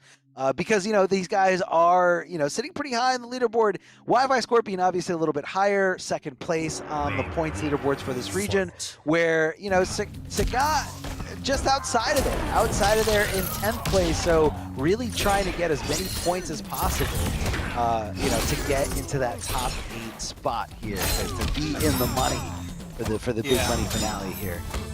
Yeah, I'd have to assume that this is already going to be quite a lot of points, and it's going to push him into that top 8. That's a big assumption, but I'm pretty confident in it. So he really, really wants to get into a spot where he doesn't have to worry about a week where he doesn't place well. So this is going to be a huge win for him if he can pull it off. Otherwise, Wi-Fi Scorpion's going to get that chance to kind of pull things back to get into that second place. But right now, oh, nice conversion. Wi-Fi Scorpion fighting back, staying confident with the Spawn. Like I said, I thought maybe he was going to switch to Scorpion, but so far it's paying off. Yeah, definitely paying off here and looking great this first round, but hold on a second. Don't count Sagat out just yet. Connecting this back throw, what's going to be the Oki. Just going for regular stuff into the forward four, into Squiggly hat, keeping it relatively safe here. Not much you can do about it. Throwing down Buzzsaw. Spawn looking for that stand 3 to connect, but this time it's kind of challenging. A button's not going with anything too crazy, too risky. Those throws, just simple little lows. And you can cancel into whatever you want, like you saw right there, canceling into the cape dash and just kind of, using some bar to keep it safe and not commit fully to it. But, oh man, look at that anti-air. Yeah, drops the full combo, and that is actually unsafe. Didn't get punished, technically, but still did get the combo and got thrown. And so now we're match point Sagat with Wi-Fi Scorpion sitting in the corner. Luckily, that nice fancy little spin away that Sagat just did, or that Kung Lao just did, means you're not fully pressured in the corner, but he managed to pull it back anyway. And here's a first corner combo, no defensive meter left. You had to find a way to get out of this corner right now, or you're just gonna melt, and the melting looks like maybe what's gonna be happening. Half his life gone already. Nice little challenge there. Looks like Kung Lao either tried to double dip or maybe, try to hit backdash there in that situation. Good conversion here at the end, nearly 30%. Spawn down wanting out of there. Spawn connecting the KP. Oh, can he make it happen this time? Oh, it's looking good. It's looking good so far. Okay, breaks away, but look at that damage. 430 damage. He just needs one more hit, and that's going to be the hit.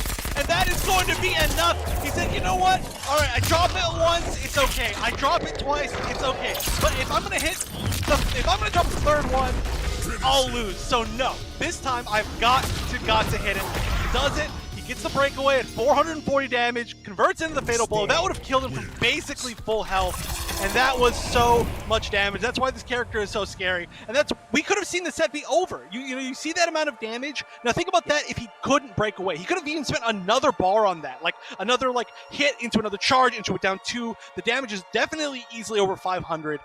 But all of that all together looking so good for Wi-Fi Scorpion, and the confidence again to stick with Spawn and then then hit the combo that you dropped to lose previously. All of that is looking really good for momentum. Spawn. I mean, yeah, man, he's trying to tighten up, you know, wherever he's slacking, he says, I got to work on it. I got to put myself in this situation. I got to build the muscle memory. I got to figure out how to use this character because, you know, maybe it's a character that he feels like complements Scorpion's bad matchups. I feel like Scorpion, out of all the characters, you know, I feel like he changed the least from custom variations. You know, he does have different moves, but I feel like for the most part, we've been kind of just seeing the same loadouts, and you know, most of his tools are in his core design. Like I don't feel like Scorpion's variations define him too heavily. So you know, I feel like Wi-Fi Scorpion is maybe feeling a little bit more limited with that character, and you know, this is some a character that can cover those matchups where you know he can have a little bit more wiggle room, a little more freedom. Forward throws. Sagat's guessing right on all these situations. I know, after such a good round last game, oh, beautiful conversion. This might be enough. Okay, breaks away. Now, the breakaway will at least, oh, this is huge. Okay, let's see it. Is he gonna break away? He has a chance here. He is gonna break away very early. 430 damage, another hit. This could be it. Oh, I don't know if this is enough. Oh, look at his life bar. His life bar was full like 5 seconds ago. Oh my god, it's enough! Oh my god! It's enough! How is that enough? He hit him twice and he died! His life bar was full, he hit him twice and he died! He was at like 1 life and he broke away. He was at 1 hit from death with 0 defensive bar, and then he hit him twice, and 5 seconds later, it's match point Wi-Fi Scorpion. Oh my god. Alright. Sagato not looking phased. He's going to keep the pressure going. He's going to drive him into the corner again. It worked out really well for him the first time. The only thing is he just needs to not get hit even once. But the throw crushing blow's gone. That's big. The fatal blow's gone. That's big. Yeah. No more of that resource. Ducking right under the throw and not able to convert into some damage here. Does get the back throw. Does want the little space control here. Trying to stop Kung Lao in his track. Trying to stop those. But here come the interactables. Down 2, not trying to play any games, not trying to get the side switch there, as you know, you really couldn't teleport and continue or guarantee anything. So he just said, you know what, I'm just gonna go straight for the down 2, no problem. Breaking away, getting hit there with the overhead at that max range. Such a good tool here from Spawn. That cape just reaches so far. It puts you in such a range where it's very difficult to punish. Back throw from Spawn, regular projectiles here coming out. Waiting for the buzzsaw hat, Kung Lao, when, you know, the fact that he can move right behind that buzzsaw, you know, it kind of gives him the extra little edge in the zone. There's no meter for breakaway here. This is going to be huge. Uses the double combo. Look at that, 450 damage. Throw would have been enough. Great tech. It was the only way to get out of that. Defensive bar is back, but it's not going to matter. The 3-4 is going to hit. And once again, the match was looking like there was no damage on board. 1 hit was all it took, and the Spawn pick is going to work out. I think we officially need to change his name to Wi-Fi Spawn. You just keep updating it to whatever he's playing. Wi-Fi, Spawn, or Scorpion. That was really impressive. I mean, I almost said, like, when he got that round in the corner, I almost said, like, why is he wasting the crushing blow? Like, I think this is, but, you know, you kind of forget how, well, you know, it's one thing if, like, you know, they don't have bar and they can't break away and it's going to guarantee you a lot of damage, but he had bar. He just played so well to it. Like, he knew he was going to break away immediately. He went up, you know, shoulder to shoulder, sort of a shimmy, and, you know, just hit him with the low and, you know, popped him up for a combo now that he doesn't have bar anymore. And that fatal blow, I can't believe that killed. I cannot believe that killed. Neither. It's seriously, like, that was the best round I think that I've seen. I want to say maybe in pro competition in general. That was unbelievable. Everything was stacked against him. He had no defensive bar left. Like you said, every resource was still available for Sagat, and he just showed off the power of Spawn, which was absolutely amazing. But, of course, you know, if you want to get involved with these tournaments too, you know, of course, these are the PlayStation tournaments, and it is very easy to do so. So, of course, the MK11 Pro Competition is presented by the PS4 tournaments. Check out the Open Series. Their PS4 tournaments are weekly competitions for all skill levels. You can compete against your friends and rivals for unique rewards. You can visit the Competition Center, the one destination that has Mortal Kombat content, for an inside look at top players, their tips and tricks for players of all skill levels, whether you're the best or the worst. So just go to compete.playstation.com, sign in with your PSN ID, and there will be a million different tournaments. Like Armor said before, it's not just for Mortal Kombat. It's not just for Mortal Kombat, and it's not just for the Pro Competition. There are a bunch of games. There are tons of different tournaments, tons of different leagues, and it's just be sure to check that out. But also be sure to check out the merch. Represent your region. If somebody sees you repping your region, repping the region that they're in, they're definitely going to give you a shout out. If I see any of these players repping the North America region, I'm going to say heck yeah. But so far, I haven't been able to see any of them. So that means that people need to get going and actually order them. Right. That's right. Yeah, guys, check out the merch. A lot of great stuff on that website. A lot of different characters, different colors, different styles, sweatshirts, hoodies, and even action figures. A lot of cool things there. Make sure you guys go to the website. And don't go anywhere. We're going to be taking a quick break, but when we come back, we're going to bring it down to the final stage of the tournament. And we're going to see who's going to be crowned this week's winner and who's going to be getting a boatload of points here in the Oceania region. So stick around. Don't go anywhere.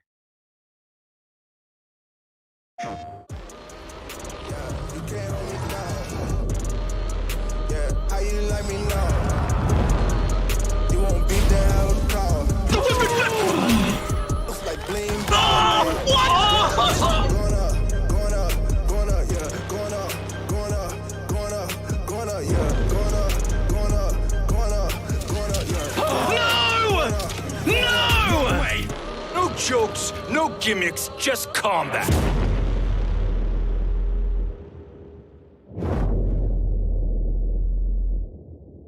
PlayStation.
Hey guys, Ketchup and Mustard here, and it's time to test your might in the Mortal Kombat 11 Open Series. Ready to rumble?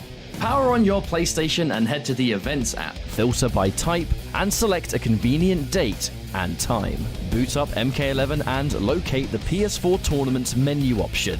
Click it to visit a familiar place, the Console Events tab. Sign up and prepare to play.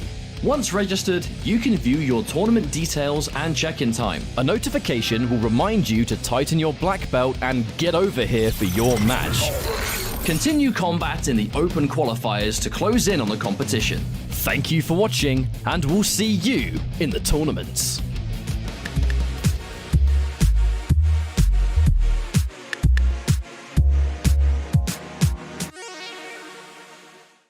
PlayStation.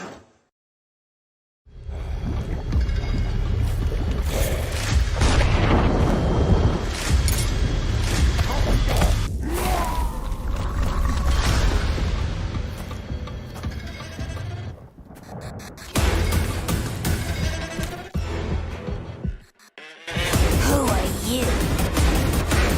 I'm your worst nightmare.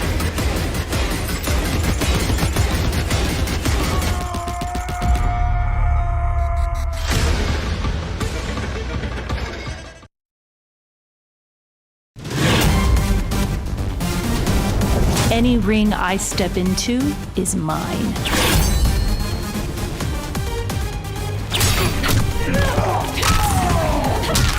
End of the line. Then this fight is now personal.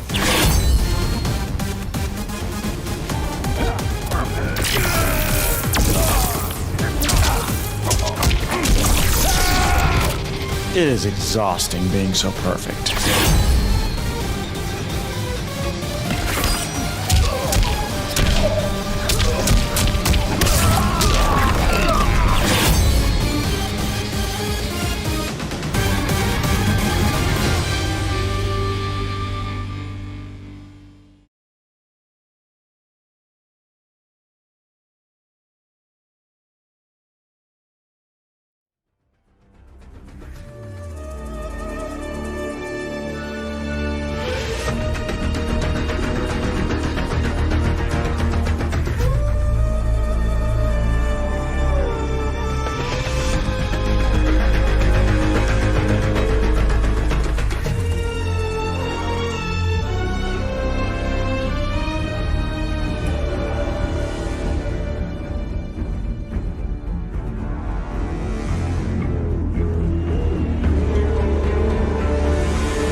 Hello, ladies and gentlemen. Welcome back, and thank you so much for sticking around. This is the top 3 here of week number 4 in the Intercontinental Oceania region.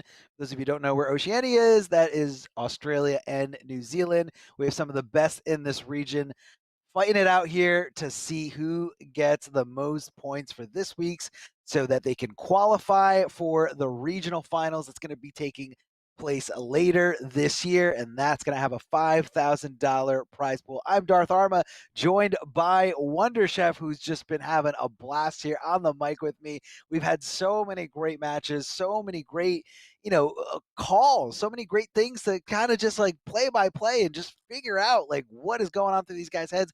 And this is such a unique region. I love seeing this region getting, so much love and attention. And Chef, speaking of love and attention, I know you said that Australia has the top tier snacks, and I want you to elaborate on that. I know there's so many different things that are amazing over there, but I just gotta say, I've been to Melbourne twice. Like I said, literally probably my favorite place in the world. But the ultimate thing for me was the snacks. So I went over there and I talked to my friend. Shout out to my good friend Salty Paris, and they said like you got to try a few different things. So number one, meat pies. The meat pies are amazing. It's like my favorite food. I just went to this little like bodega and I got like a meat pie. It was just like this. It's like ground beef and seasoning and stuff in like a pastry pie, and it is godlike. It is the best. And then there's these things called like shapes where they're like these like baked crackers, but there's like a special Australia Day Vegemite flavor, and it is easily one of the best things I've ever had. And their iced coffee is like another level from any other iced coffee you've ever had. I literally, on my last trip back, bought an entire suitcase and checked it as luggage filled with iced coffee and shapes. Iced coffee and Vegemite flavored shapes just to bring back to the US. And I was really afraid customs was going to like tell me, no, you can't bring this much back. But they did it. And so I brought a bunch back and I ate it for the next, I want to say week, but it was really like a couple days. But anyway, that was my favorite thing about Australia. And moving on, we're now in the top three. Here we go. Losers finals. Wi-Fi Scorpion against Sweat. The top tier snacks, and we got the top tier characters. Just kidding, but these characters are not good at all. We have Scorpion coming in here. He just got an auto track and teleport that leads into good damage. Big deal. And we got Johnny Cage, very impressive, far advancing normals here. Be doing some good damage, not able to get there in time. Forward 3 is just probably one of the best stagger tools in the game from anyone. And Scorpion's forward 3, it recovers so quickly. He can stagger, go for throw, he can finish the string, go for forward 3-4, that touch and flows. You can do forward 3-2 if you're playing Searing Rage type variation, which we're not seeing today obviously, but players like Mirko still go for it. And I love that. There we go, the Caged Rage. It's like the hardest name to say, but Armor Breaker, so there's, if people try to greedily break away really quickly, you're done.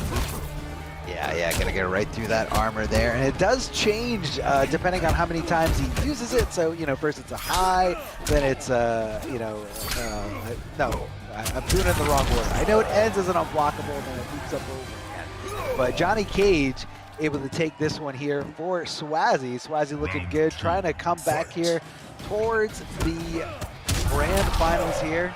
The loser here in this match is going to be taking third place, and the winner still in it for first place, depending on how they do against Waz. Yeah, so the winner of this match is looking good to make it into the second place point standings, but this is still going to be relatively close because at the very minimum, they're both going to be in the top three. And yeah, this is a rematch, of course, of earlier in the bracket where Swazi did win, but seeing Wi-Fi Scorpion go with just Scorpion to begin with is a big deal. However, it doesn't seem to be working. We might see the switch back to Spawn. I'm not so sure. Possibly, man. We might see some forward throw action here, and I like that, the option to just kind of chip him out as best as you can. It wasn't going to be a guaranteed win situation, but he was going to be able to amplify on block at the cost of one defensive bar, so really no risk there in that play from Swazi. So very smart, very calculated, very textbook move there at the end. Nothing too crazy, just playing it by the book. And Wi-Fi Scorpion, like you said, is able to switch over to a different character. We saw a lot of great spawn action coming from him. So, we could be seeing the spawn. We could be seeing that forward throw crushing blow for a lot of damage, which we saw a full bar comeback earlier on today's stream. So if you guys are just joining us and didn't see it, it was in the loser semis, and it was insane. Like what he was able to pull off. He just touched him twice and his entire life bar was just depleted and gone. And it was it was super hype. It was super good. Yeah, one hit from death made it all come back. Oh, dude, I don't really want to call. I feel like crushing blow is not a comeback mechanic. Like fatal blow, definitely, sure, because you have to drop down to 30 or below, and it's to kind of help you get some kind of edge, some kind of resource that your opponent doesn't have that you have. Whereas I feel like crushing blows aren't that. Like you could apply a crushing blow whether you're winning decisively or whether you're down to like very, very low health, depending on what the requirement is, where you are. And he played it perfectly. He played it to a T. He used the resources when he needed to use them. His opponent tried to break away, and it's just like so fun to see, the way that he's been using those throws. Because a lot of people, obviously when you're fighting Spawn at a high level, you're like, okay, I'm thinking about forward throw crushing blow. He's thinking about forward throw crushing blow. Let me play around it. And, he's still, I don't know how, but he's still able to kind of find the forward throws in like punish situation. Like he'll wait for It's you always in the to. corner too. Yeah, Like when he's like, cornered how? every game. I don't know. It's amazing. But one thing that we didn't talk about for that situation, aside from the fact that it is incredible that he landed like every single game in the corner, is that wasn't the game-winning play, right? So I mean, sorry, that wasn't the set-winning play.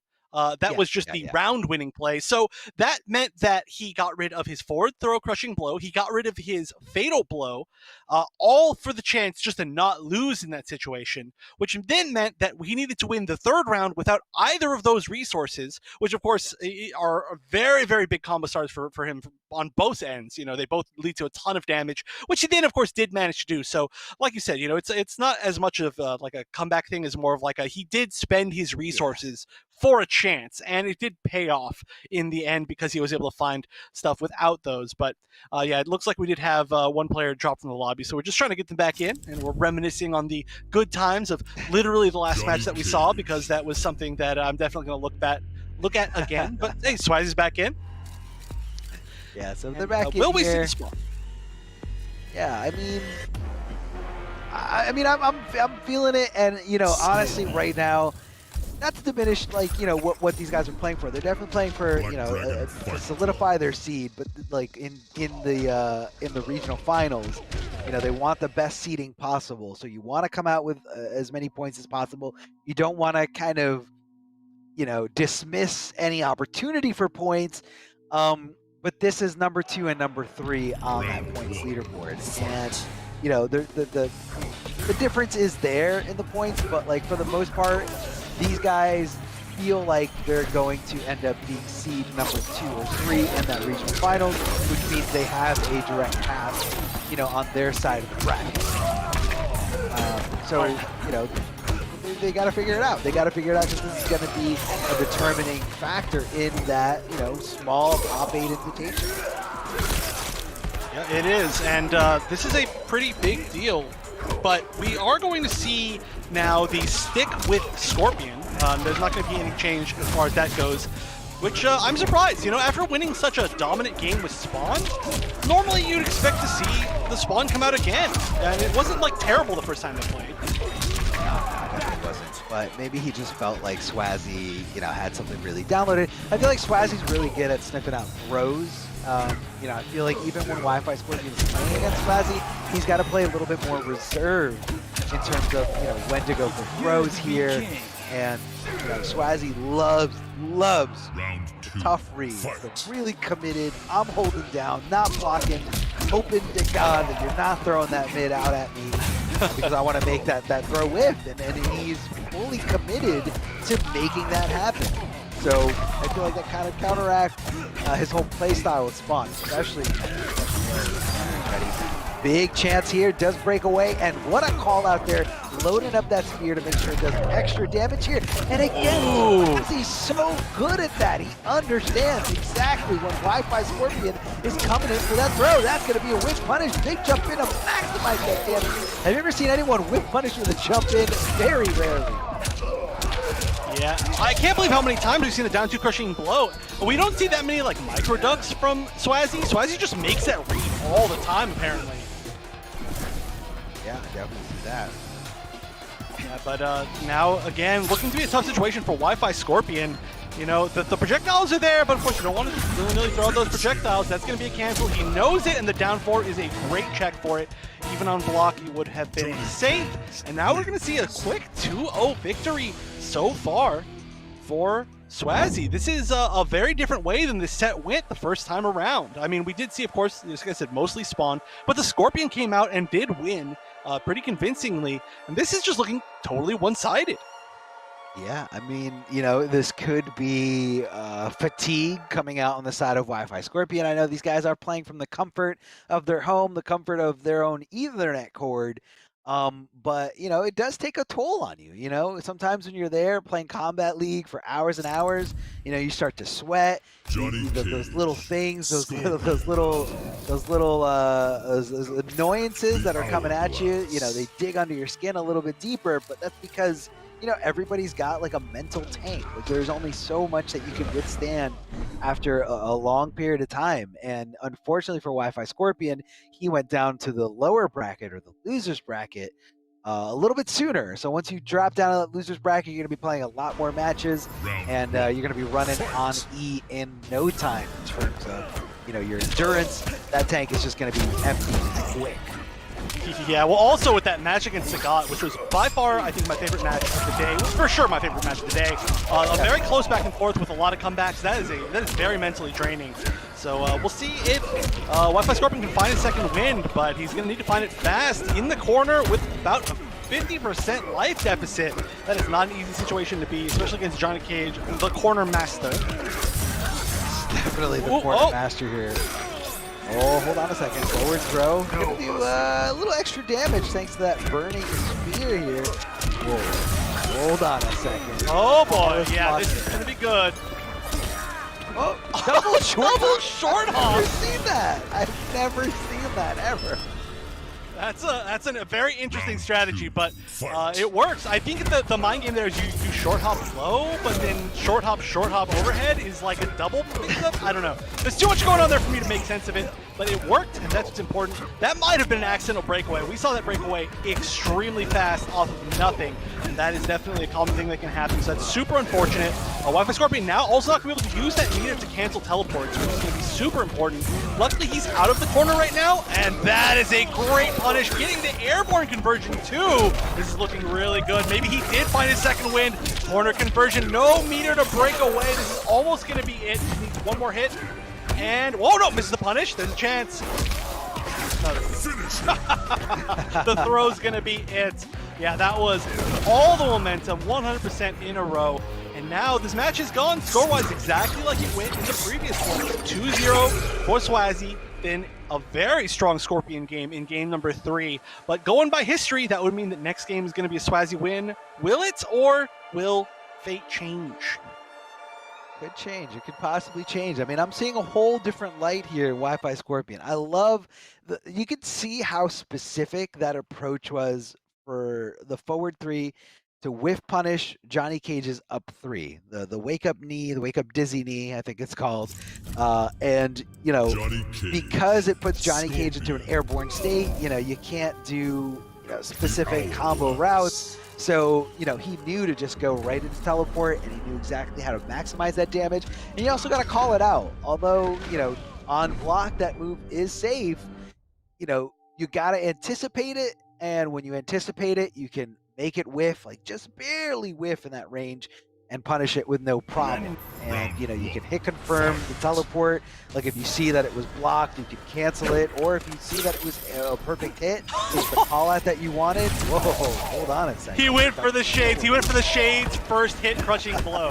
What a hard call out. But very rarely do you see a whiff like that. I was a little bit too far back to even try that. But hey, you love to see it attempted at the very least. He did hit that as the crushing blow against Waz in their very first week of Grand Finals, I remember, and that was hugely momentum damaging. But still, Swazi, despite that whiff, it's not like a one that's going to get you punished, really, although I guess you could react to Scorpion if you're ready for it.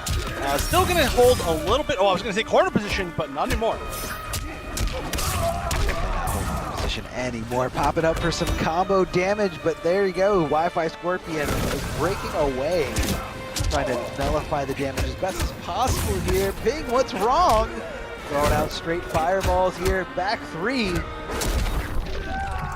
Oh, no! He tried to challenge the stagger. He said, you know what, this is the best stagger in the game. You're definitely going for forward 3, maybe a throw. I'm going to start swinging, but here comes the rest of the string. Crushing blow requirement met. And because of that, able to solidify that fatal blow to connect on hit. And, you know, he's not playing any games. He said, I got the win right here. I'm going to use the resource. Then I'm going to try to win the next 2 rounds. One of the next 2 rounds without that resource. Poking here from Johnny Cage, double dipping technically there. Trying out. But yeah, like you said, now both Crushing Blow, what am I looking for? Crushing Blow 4-3-4. There we go, that's the string. Crushing Blow 4-3-4 and Fatal Blow are both gone. So yeah, 2 resources now off the books. So we'll see if he can manage to fight his way now out of the corner without those. Although Scorpion, all you need is 1 conversion, and suddenly you're the one who has the corner. Conversion first. Up 3, one of the better up 3s in this game. Really forward advancing, quick and safe on block. Whoa, down 1ing in that range, just a little outside of it. And what a whip punish! The walk back here from Johnny Cage, making the connection perfectly here. The conversion from Scorpion here. I don't know if he was looking for the breakaway. He definitely didn't have the bar to break away. So I'm not really sure why that ender. Maybe he wasn't paying attention to, you know, the bar building back up, or, you know, it was a very specific setup. Yeah, I think he may have been looking for the breakaway, and just because there's so few times you can actually use that as a breakaway for Scorpion, maybe he was a little bit trigger happy in trying to land that setup, because he will feel so free to break away against Scorpion all the time, right? Maybe he didn't realize there wasn't enough bar, and he was just like, oh, please let it work, but it didn't. And you know what? Back 3, back 3. Gonna work around it anyway. Again, 3-3. It does hit. It does hit. The overhead connecting, no problem. But Johnny Cage getting the back throw, breaking the spine and tossing Scorpion down. But remember, Scorpion 1 teleport away from getting out of that corner and putting you in the corner. Oh, but I don't know if he's ever going to get the chance. That's going to be enough.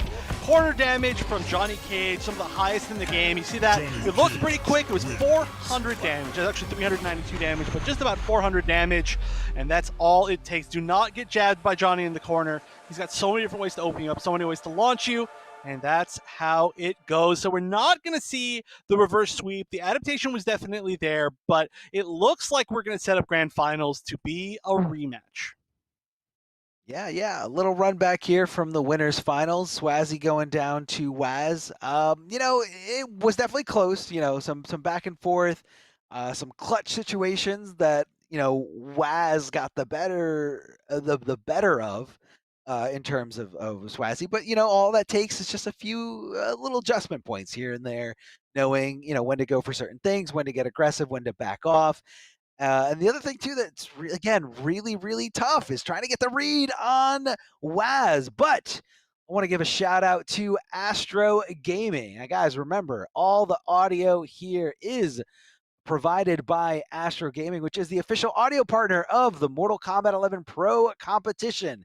All this audio, all the headsets that you see here on the casters, all the A40s, a lot of great stuff here from Astro Gaming. Make sure you guys head over to astrogaming.com to find out more information on all their officially licensed PlayStation audio products available now. You guys can check out all the sweet stuff that you can buy there. Upgrade your setup at home, upgrade your Zoom call meeting game, and definitely upgrade, you know, just the comfort on your ears. These things are so amazing. Really, really good stuff that you can get. You really can't get anything better than Astro for that money. I mean, it's so good. Treat yourselves. I'm letting you treat yourself, and you know, just you know, have some fun. It's great. Big shout out to Astro Gaming. We're gonna be going into our grand finals match very, very soon. We're gonna have the run back here. Waz, who right now, Chef, is on a 3-win streak of this region's qualifier. So definitely not the underdog in this situation. I mean, never the underdog in almost any situation. I mean, Waz, not only the most dominant player in this Oceania region, but just one of the better players I've seen. And when he goes out to, you know, big events in the United States, you know, even though it's very, very difficult for him to go out there, being, you know, the range of the travel, the plane ticket is a lot more expensive.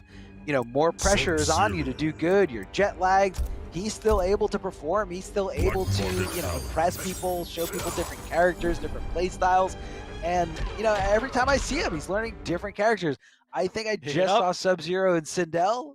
What is going on? Yes, you did. Yeah, speaking of different characters, you know, we were wondering if Waz was going to stick with Cabal the entire day, although we did see a little bit of a switch to Jade. But we are going to start off with Sindel against Sub-Zero. And I think we did see Waz do Sub-Zero again in that first grand finals, which was very similar to this. However, I believe the winners and losers side were opposite. But we are going to see Sindel, and we see Low Star Screamer. I didn't see what else. I'm going to assume Banshee Dash because we just saw it. But yeah, there's a lot of custom options for Sindel, and it's hard to see both sides customs all at the same time. It's so quick. I'm still learning. All right, but good hit, and this is where the mix beginneth. Oh, that's where the mix Hold on a second. Yeah, no, we're putting a pause to that. Big scream at the face. Swazzy getting hit over and over again, man. Big damage here. The overhead reaching from downtown. But just like that, slide, get off of me. Oh, no. That was Chip. That was Chip. That was Chip. What are you gonna do about that? Why is Waz's execution so good with like so many characters? He just did that the like Banshee, like a bunch of float combos. Like that's tough. That is super not easy to do. Even if you're a Sindel player who plays it a lot, that is impressive. Especially the fact that it's the first time he played Sindel today. He has had some time in training mode, so maybe he was warming up in between these matches. It's the advantage he gets for being winner's side grand finals, but still mad impressive. However, crushable resources we talked about before doesn't have the scream anymore. Oh, try to hit that forward 4 there. Hopefully looking for the armor breaker. That is Sub-Zero's armor breaker. Just outside of the range there, didn't connect. Could have been a really bad situation for Waz had he gone for the back one to go for this kind of whip punish. Slide immediately, reversal for that punish. Waz got to think twice about going for things like that. Didn't commit to the overhead. Instead, just kind of tried to stagger it a little bit to keep Waz on his toes, but he should have. In hindsight, obviously 2020, you should have gone for either where you wanted to do forward 2 amplified ice ball, forward 2 4 for the full string, or I believe he did have it at the time. Forward 2 fatal blow. The overhead right into a lot of damage, but unfortunately didn't have, I don't want to say the bravery to go for it, but I guess he just didn't have the will. Like he didn't have the will. Like he just said, like, no. Let's try to play it like a little safe. Like let's not get too hasty. Let's not get too crazy. But you know that's not always the right call. Wasn't able to fully turn his brain off to commit to the mix-up, that's a mistake, big mistake. Ooh, I think you just offended every single Sub-Zero player in existence. But it's okay. They're too busy doing overheads to be offended. No, I'm just kidding. True. Shouts to all my Sub-Zero friends. Shouts to Buffalo. Yeah. I know you love Buffalo. Buffalo is probably like your favorite player of all time. He will be when he makes top 8. All right. Anyway, moving on. Ooh. We're seeing. All right. Moving on. We're seeing the Joker come out. The Joker is a character that I feel like a lot of Johnny Cage players tend to be pretty comfortable with. A lot of the ranges are really similar, where you're kind of trying to play this sort of footsies-ish game, and you stagger people and you have auto spacing, the whip punish. So we'll see if that works out any better against the Sindel. I think these are 2 of the least played top tiers. You know, Sindel considered a top tier before Ultimate, and only got better from Ultimate, like quite a bit actually. And the only region that really we've seen a lot of Sindel from is, I would say, the like Russia area, type of Eastern Europe region. Aside from that, really no Sindels. I don't know why. Yeah, I mean, you know, she's a good character. You know, she's got a lot of things, but if my Twitter timeline with all the Sindel players I follow, she's apparently missing everything. So, you know, not really sure. Look at that, able to cancel into guaranteed chip damage in that situation. Waz didn't have that bar for the last breath mechanic, but it's okay. He's going into this next round, a whole new fighter here. Oh, very, very brave forward throw here from Swazzy, looking great here, trying to lock down Wazinator here in the corner. And there it is, the Screen Crushing blow.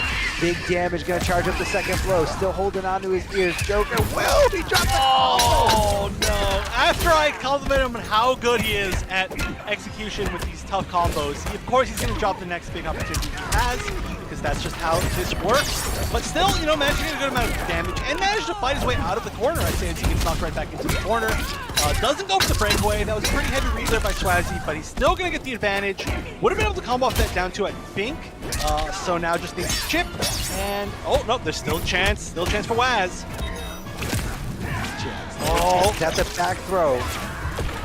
Is it going to be enough? The follow-up situation. Tried good block of the overhead, but didn't block the low. Tries to go for the up three, but it didn't get called out. Waz gets that throw at the end. Even forward throw just to solidify the spacing here in this final round. Joker not able to teleport anything out of there, but Waz backing up, trying to get him to whiff punish, or trying to get him to whiff something so he can punish it here. Trying to keep him at bay. Low Banshee screen, very fast, very tough thing to deal with here. If you're not right on top of her, she even low profiles your jumping attempts. So Joker, you better jump in with those big jumping 3 boots. Going out the Jack in the Box. Waz able to block just in time. Forward, cartwheel, forward, he'll flip out, no problem. Yeah, just playing the runaway game, and this is one of the biggest advantages of Ultimate Sindel, is that you can take both low Star Screamer and the Banshee Dash, and both of them really strong zoning tools. So before, she was really forced to just play footsies, but now she can be a true zoner alongside having a bunch of other really strong tools, you know? She can zone, she does a bunch of damage from conversions all at the same time. She just gets so many different good things together, and that is going to be a huge advantage against characters like Joker, who probably will out-footsie her with the long range, like disjointed normals versus her long range just normal normals. And it's shown off. You know, was where Waz played quite a bit of Sindel, I think, before Ultimate even. It's just kind of his style, I think, aesthetically. So good to see some more coming out of him right now. And I don't know if Joker's the pick. I really don't. I mean, the corner pressure was good, but neutral was looking a little bit rough. I mean, I feel like he's chalking up that last loss in that game to maybe a crushing blow that, you know, shouldn't have connected, or a scramble situation. You know, because that round number 2, it was quite a comeback there from Waz. Not huge, but when you had so little life and you have a move like Joker's Jack in the Box, like, you shouldn't be losing in situations like that. And that's what he's feeling, and he knows, okay, I made a mistake. You know, you win some, you learn some. I'm going to move on, and I'm going to know, you know, it was just that tiny little clutch factor, that tiny little scramble. And I definitely see him being confident in this Joker thing. But I could be totally wrong here. Forward throw from Sindel. Wazinator looking strong here. Cartwheel in, cartwheel out, no problem. Here comes the little Batsy Pew. I believe he didn't have this one loaded up last time. Is that correct? Yeah, as far as I know, this was not the same variation, so we are going to see the low projectile. Both of these characters with very strong low projectiles. If Joker's hits, it is a ton of damage. It also leads to giving him a ton of unbreakable damage. Just doing anything into amplified low gunshots is just ridiculous damage. I don't know why it does quite so much, but it also pushes you back really far. It's good in general. And again, we see the corner pressure working very well, but a well-timed roll out by Waz is going to give him the screen again. And oh, look at that. You land on it. It does so much damage. It's 131 for only 3 of the 4 shots. So insane. Does not scale at all. Look at that. Not even able, he didn't even have to finish those shots there at the end. Able to just convert into some good, solid damage. I mean, and because you don't get juggled, you cannot break away. So just like Jeff said, unbreakable damage here. Oh, dropped the follow-up after the down 2. Very unfortunate. Yeah, that is a massive amount of damage. Seeing Joker with the I don't remember what the boxing glove is called, but seeing with that is very similar to seeing Swan with the 1, or with his charge, where if they have no breakaway, then you are in trouble, and that's exactly what this variation is clearly for. When they do have breakaway, he goes for unbreakable damage, when they have defense meter, he goes for unbreakable damage to the low shots, which is great unbreakable damage. When they don't, he cashes out even more. So this is as high damage as you can possibly get with any combination of the Joker options. Whoa, oh, that was so weird. I was like, what happened? I didn't realize that the scream killed, so I was like, why did the Jack-in-the-Box hit? Why didn't she take any damage? Why is she still standing? I was so confused. Why is she still there? She didn't disappear. Yeah, just a little, hey, he was just kind of playing it, you know, real easy, just waiting for the opportunity. Just needed that little trade here. No jumping commitment here from Joker because he's too afraid of getting low profile from that low screen.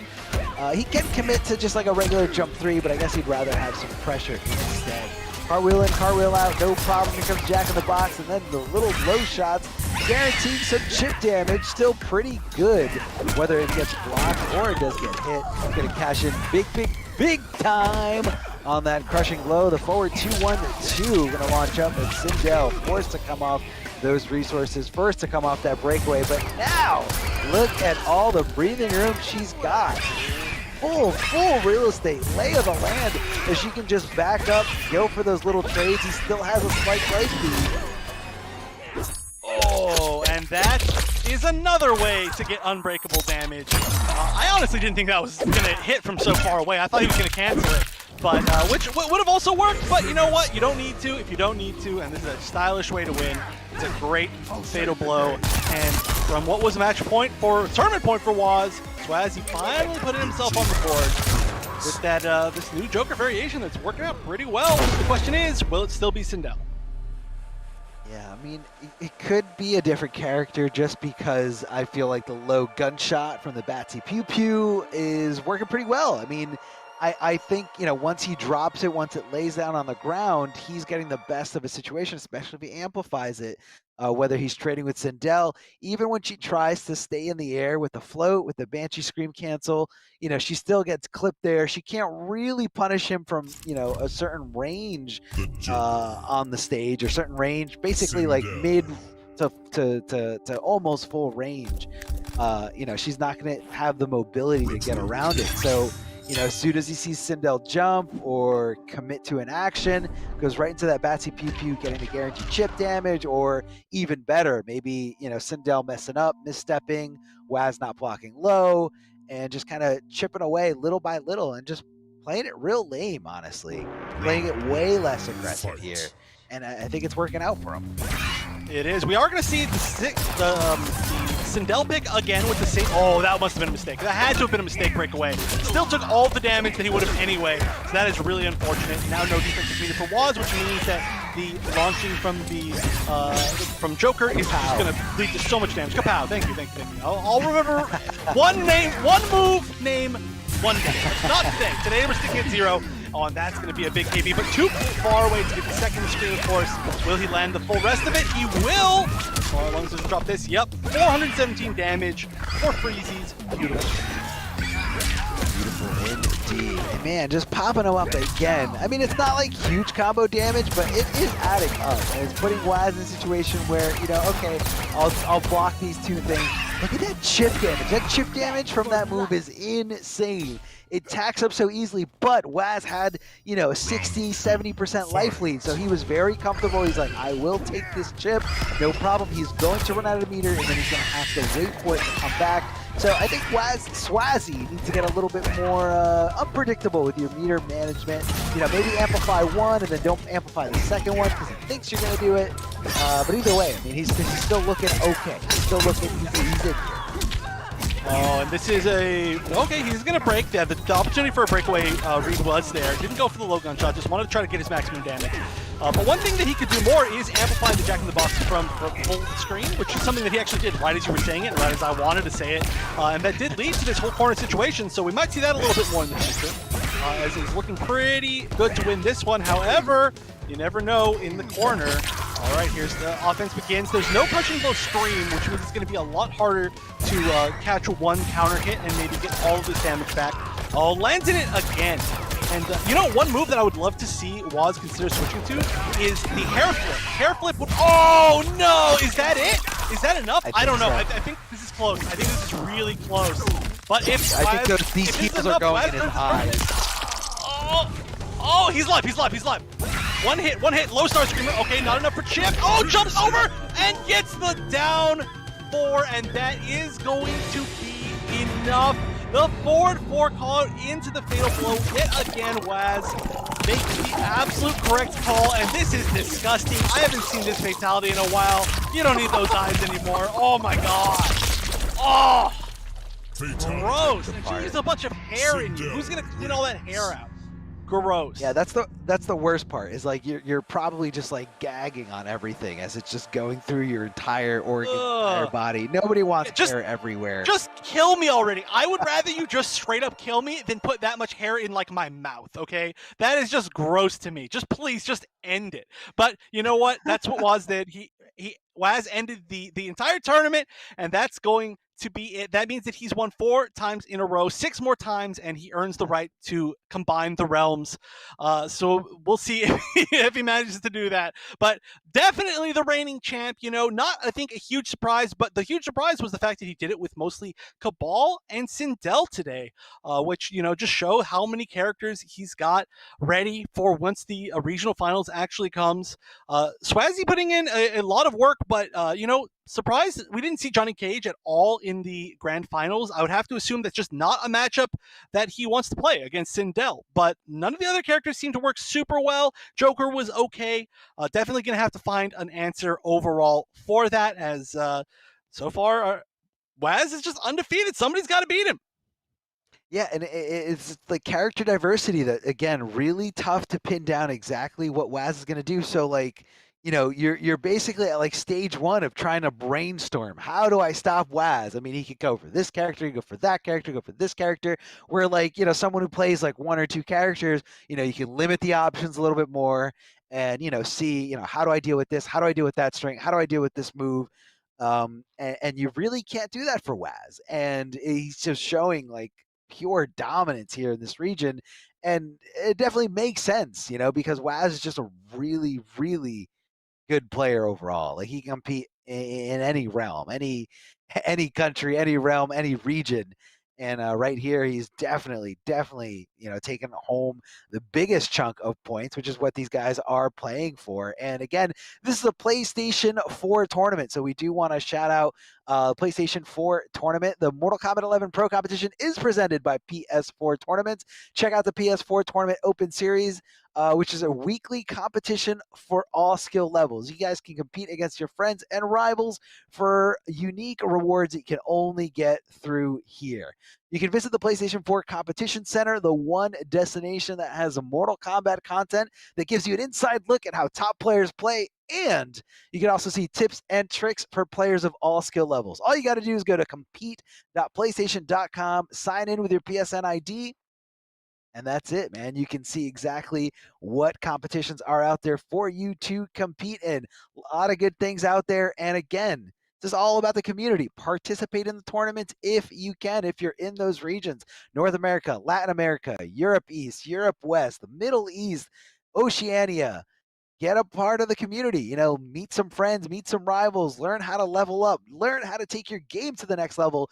And of course, last reminder to everybody, let's all be good human beings. Let's be, welcoming. Let's embrace new people into the community, because if the community grows, that means, better things are there for all of us as competitors, spectators, content creators.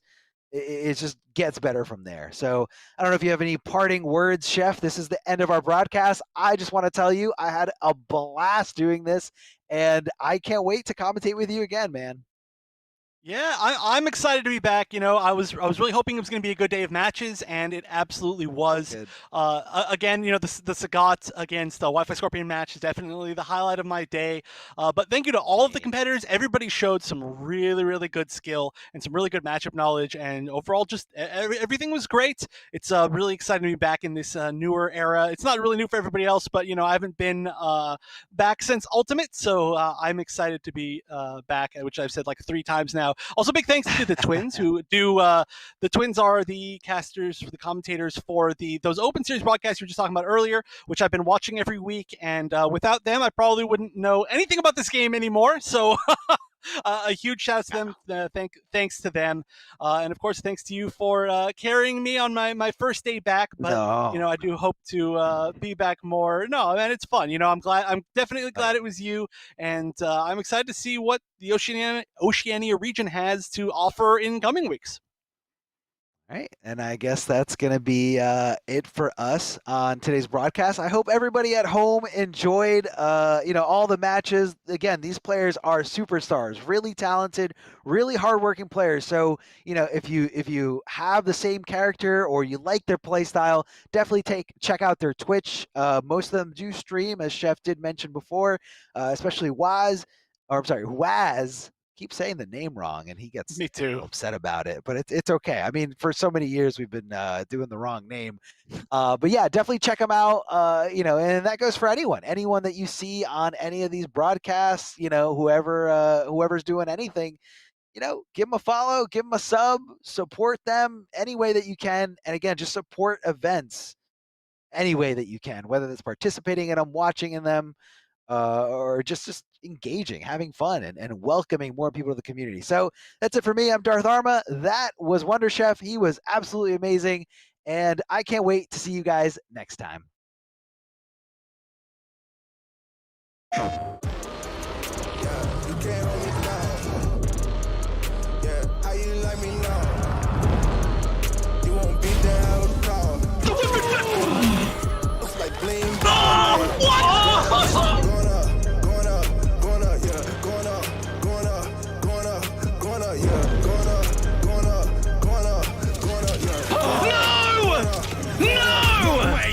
No jokes, no gimmicks, just combat.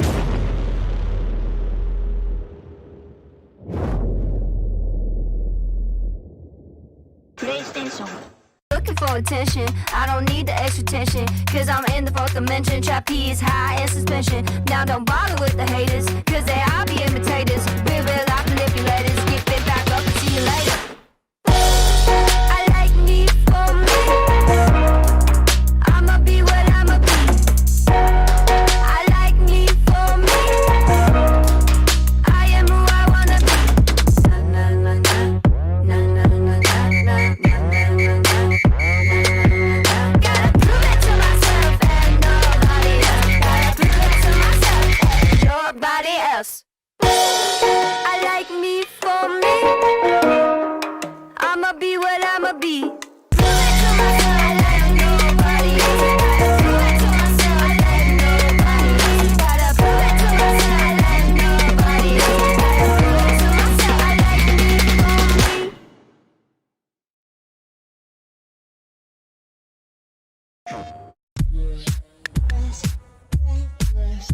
for me. Hey guys, Ketchup and Mustard here, and it's time to test your might in the Mortal Kombat 11 Open Series. Ready to rumble? Power on your PlayStation and head to the Events app, filter by type, and select a convenient date and time. Boot up MK11 and locate the PS4 Tournaments menu option. Click it to visit a familiar place, the Console Events tab. Sign up and prepare to play. Once registered, you can view your tournament details and check-in time. A notification will remind you to tighten your black belt and get over here for your match. Continue combat in the open qualifiers to close in on the competition. Thank you for watching, and we'll see you in the tournaments.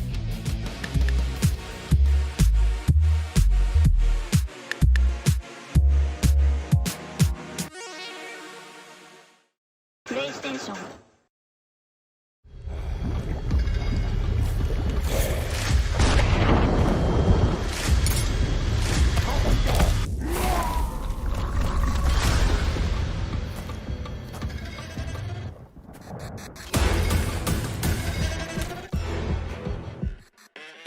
Who are you?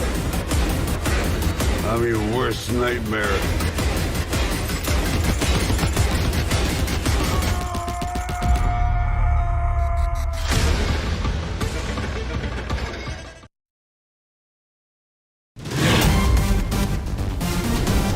Any ring I step into is mine.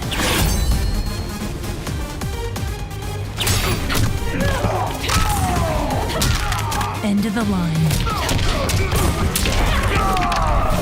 Then this fight is now personal.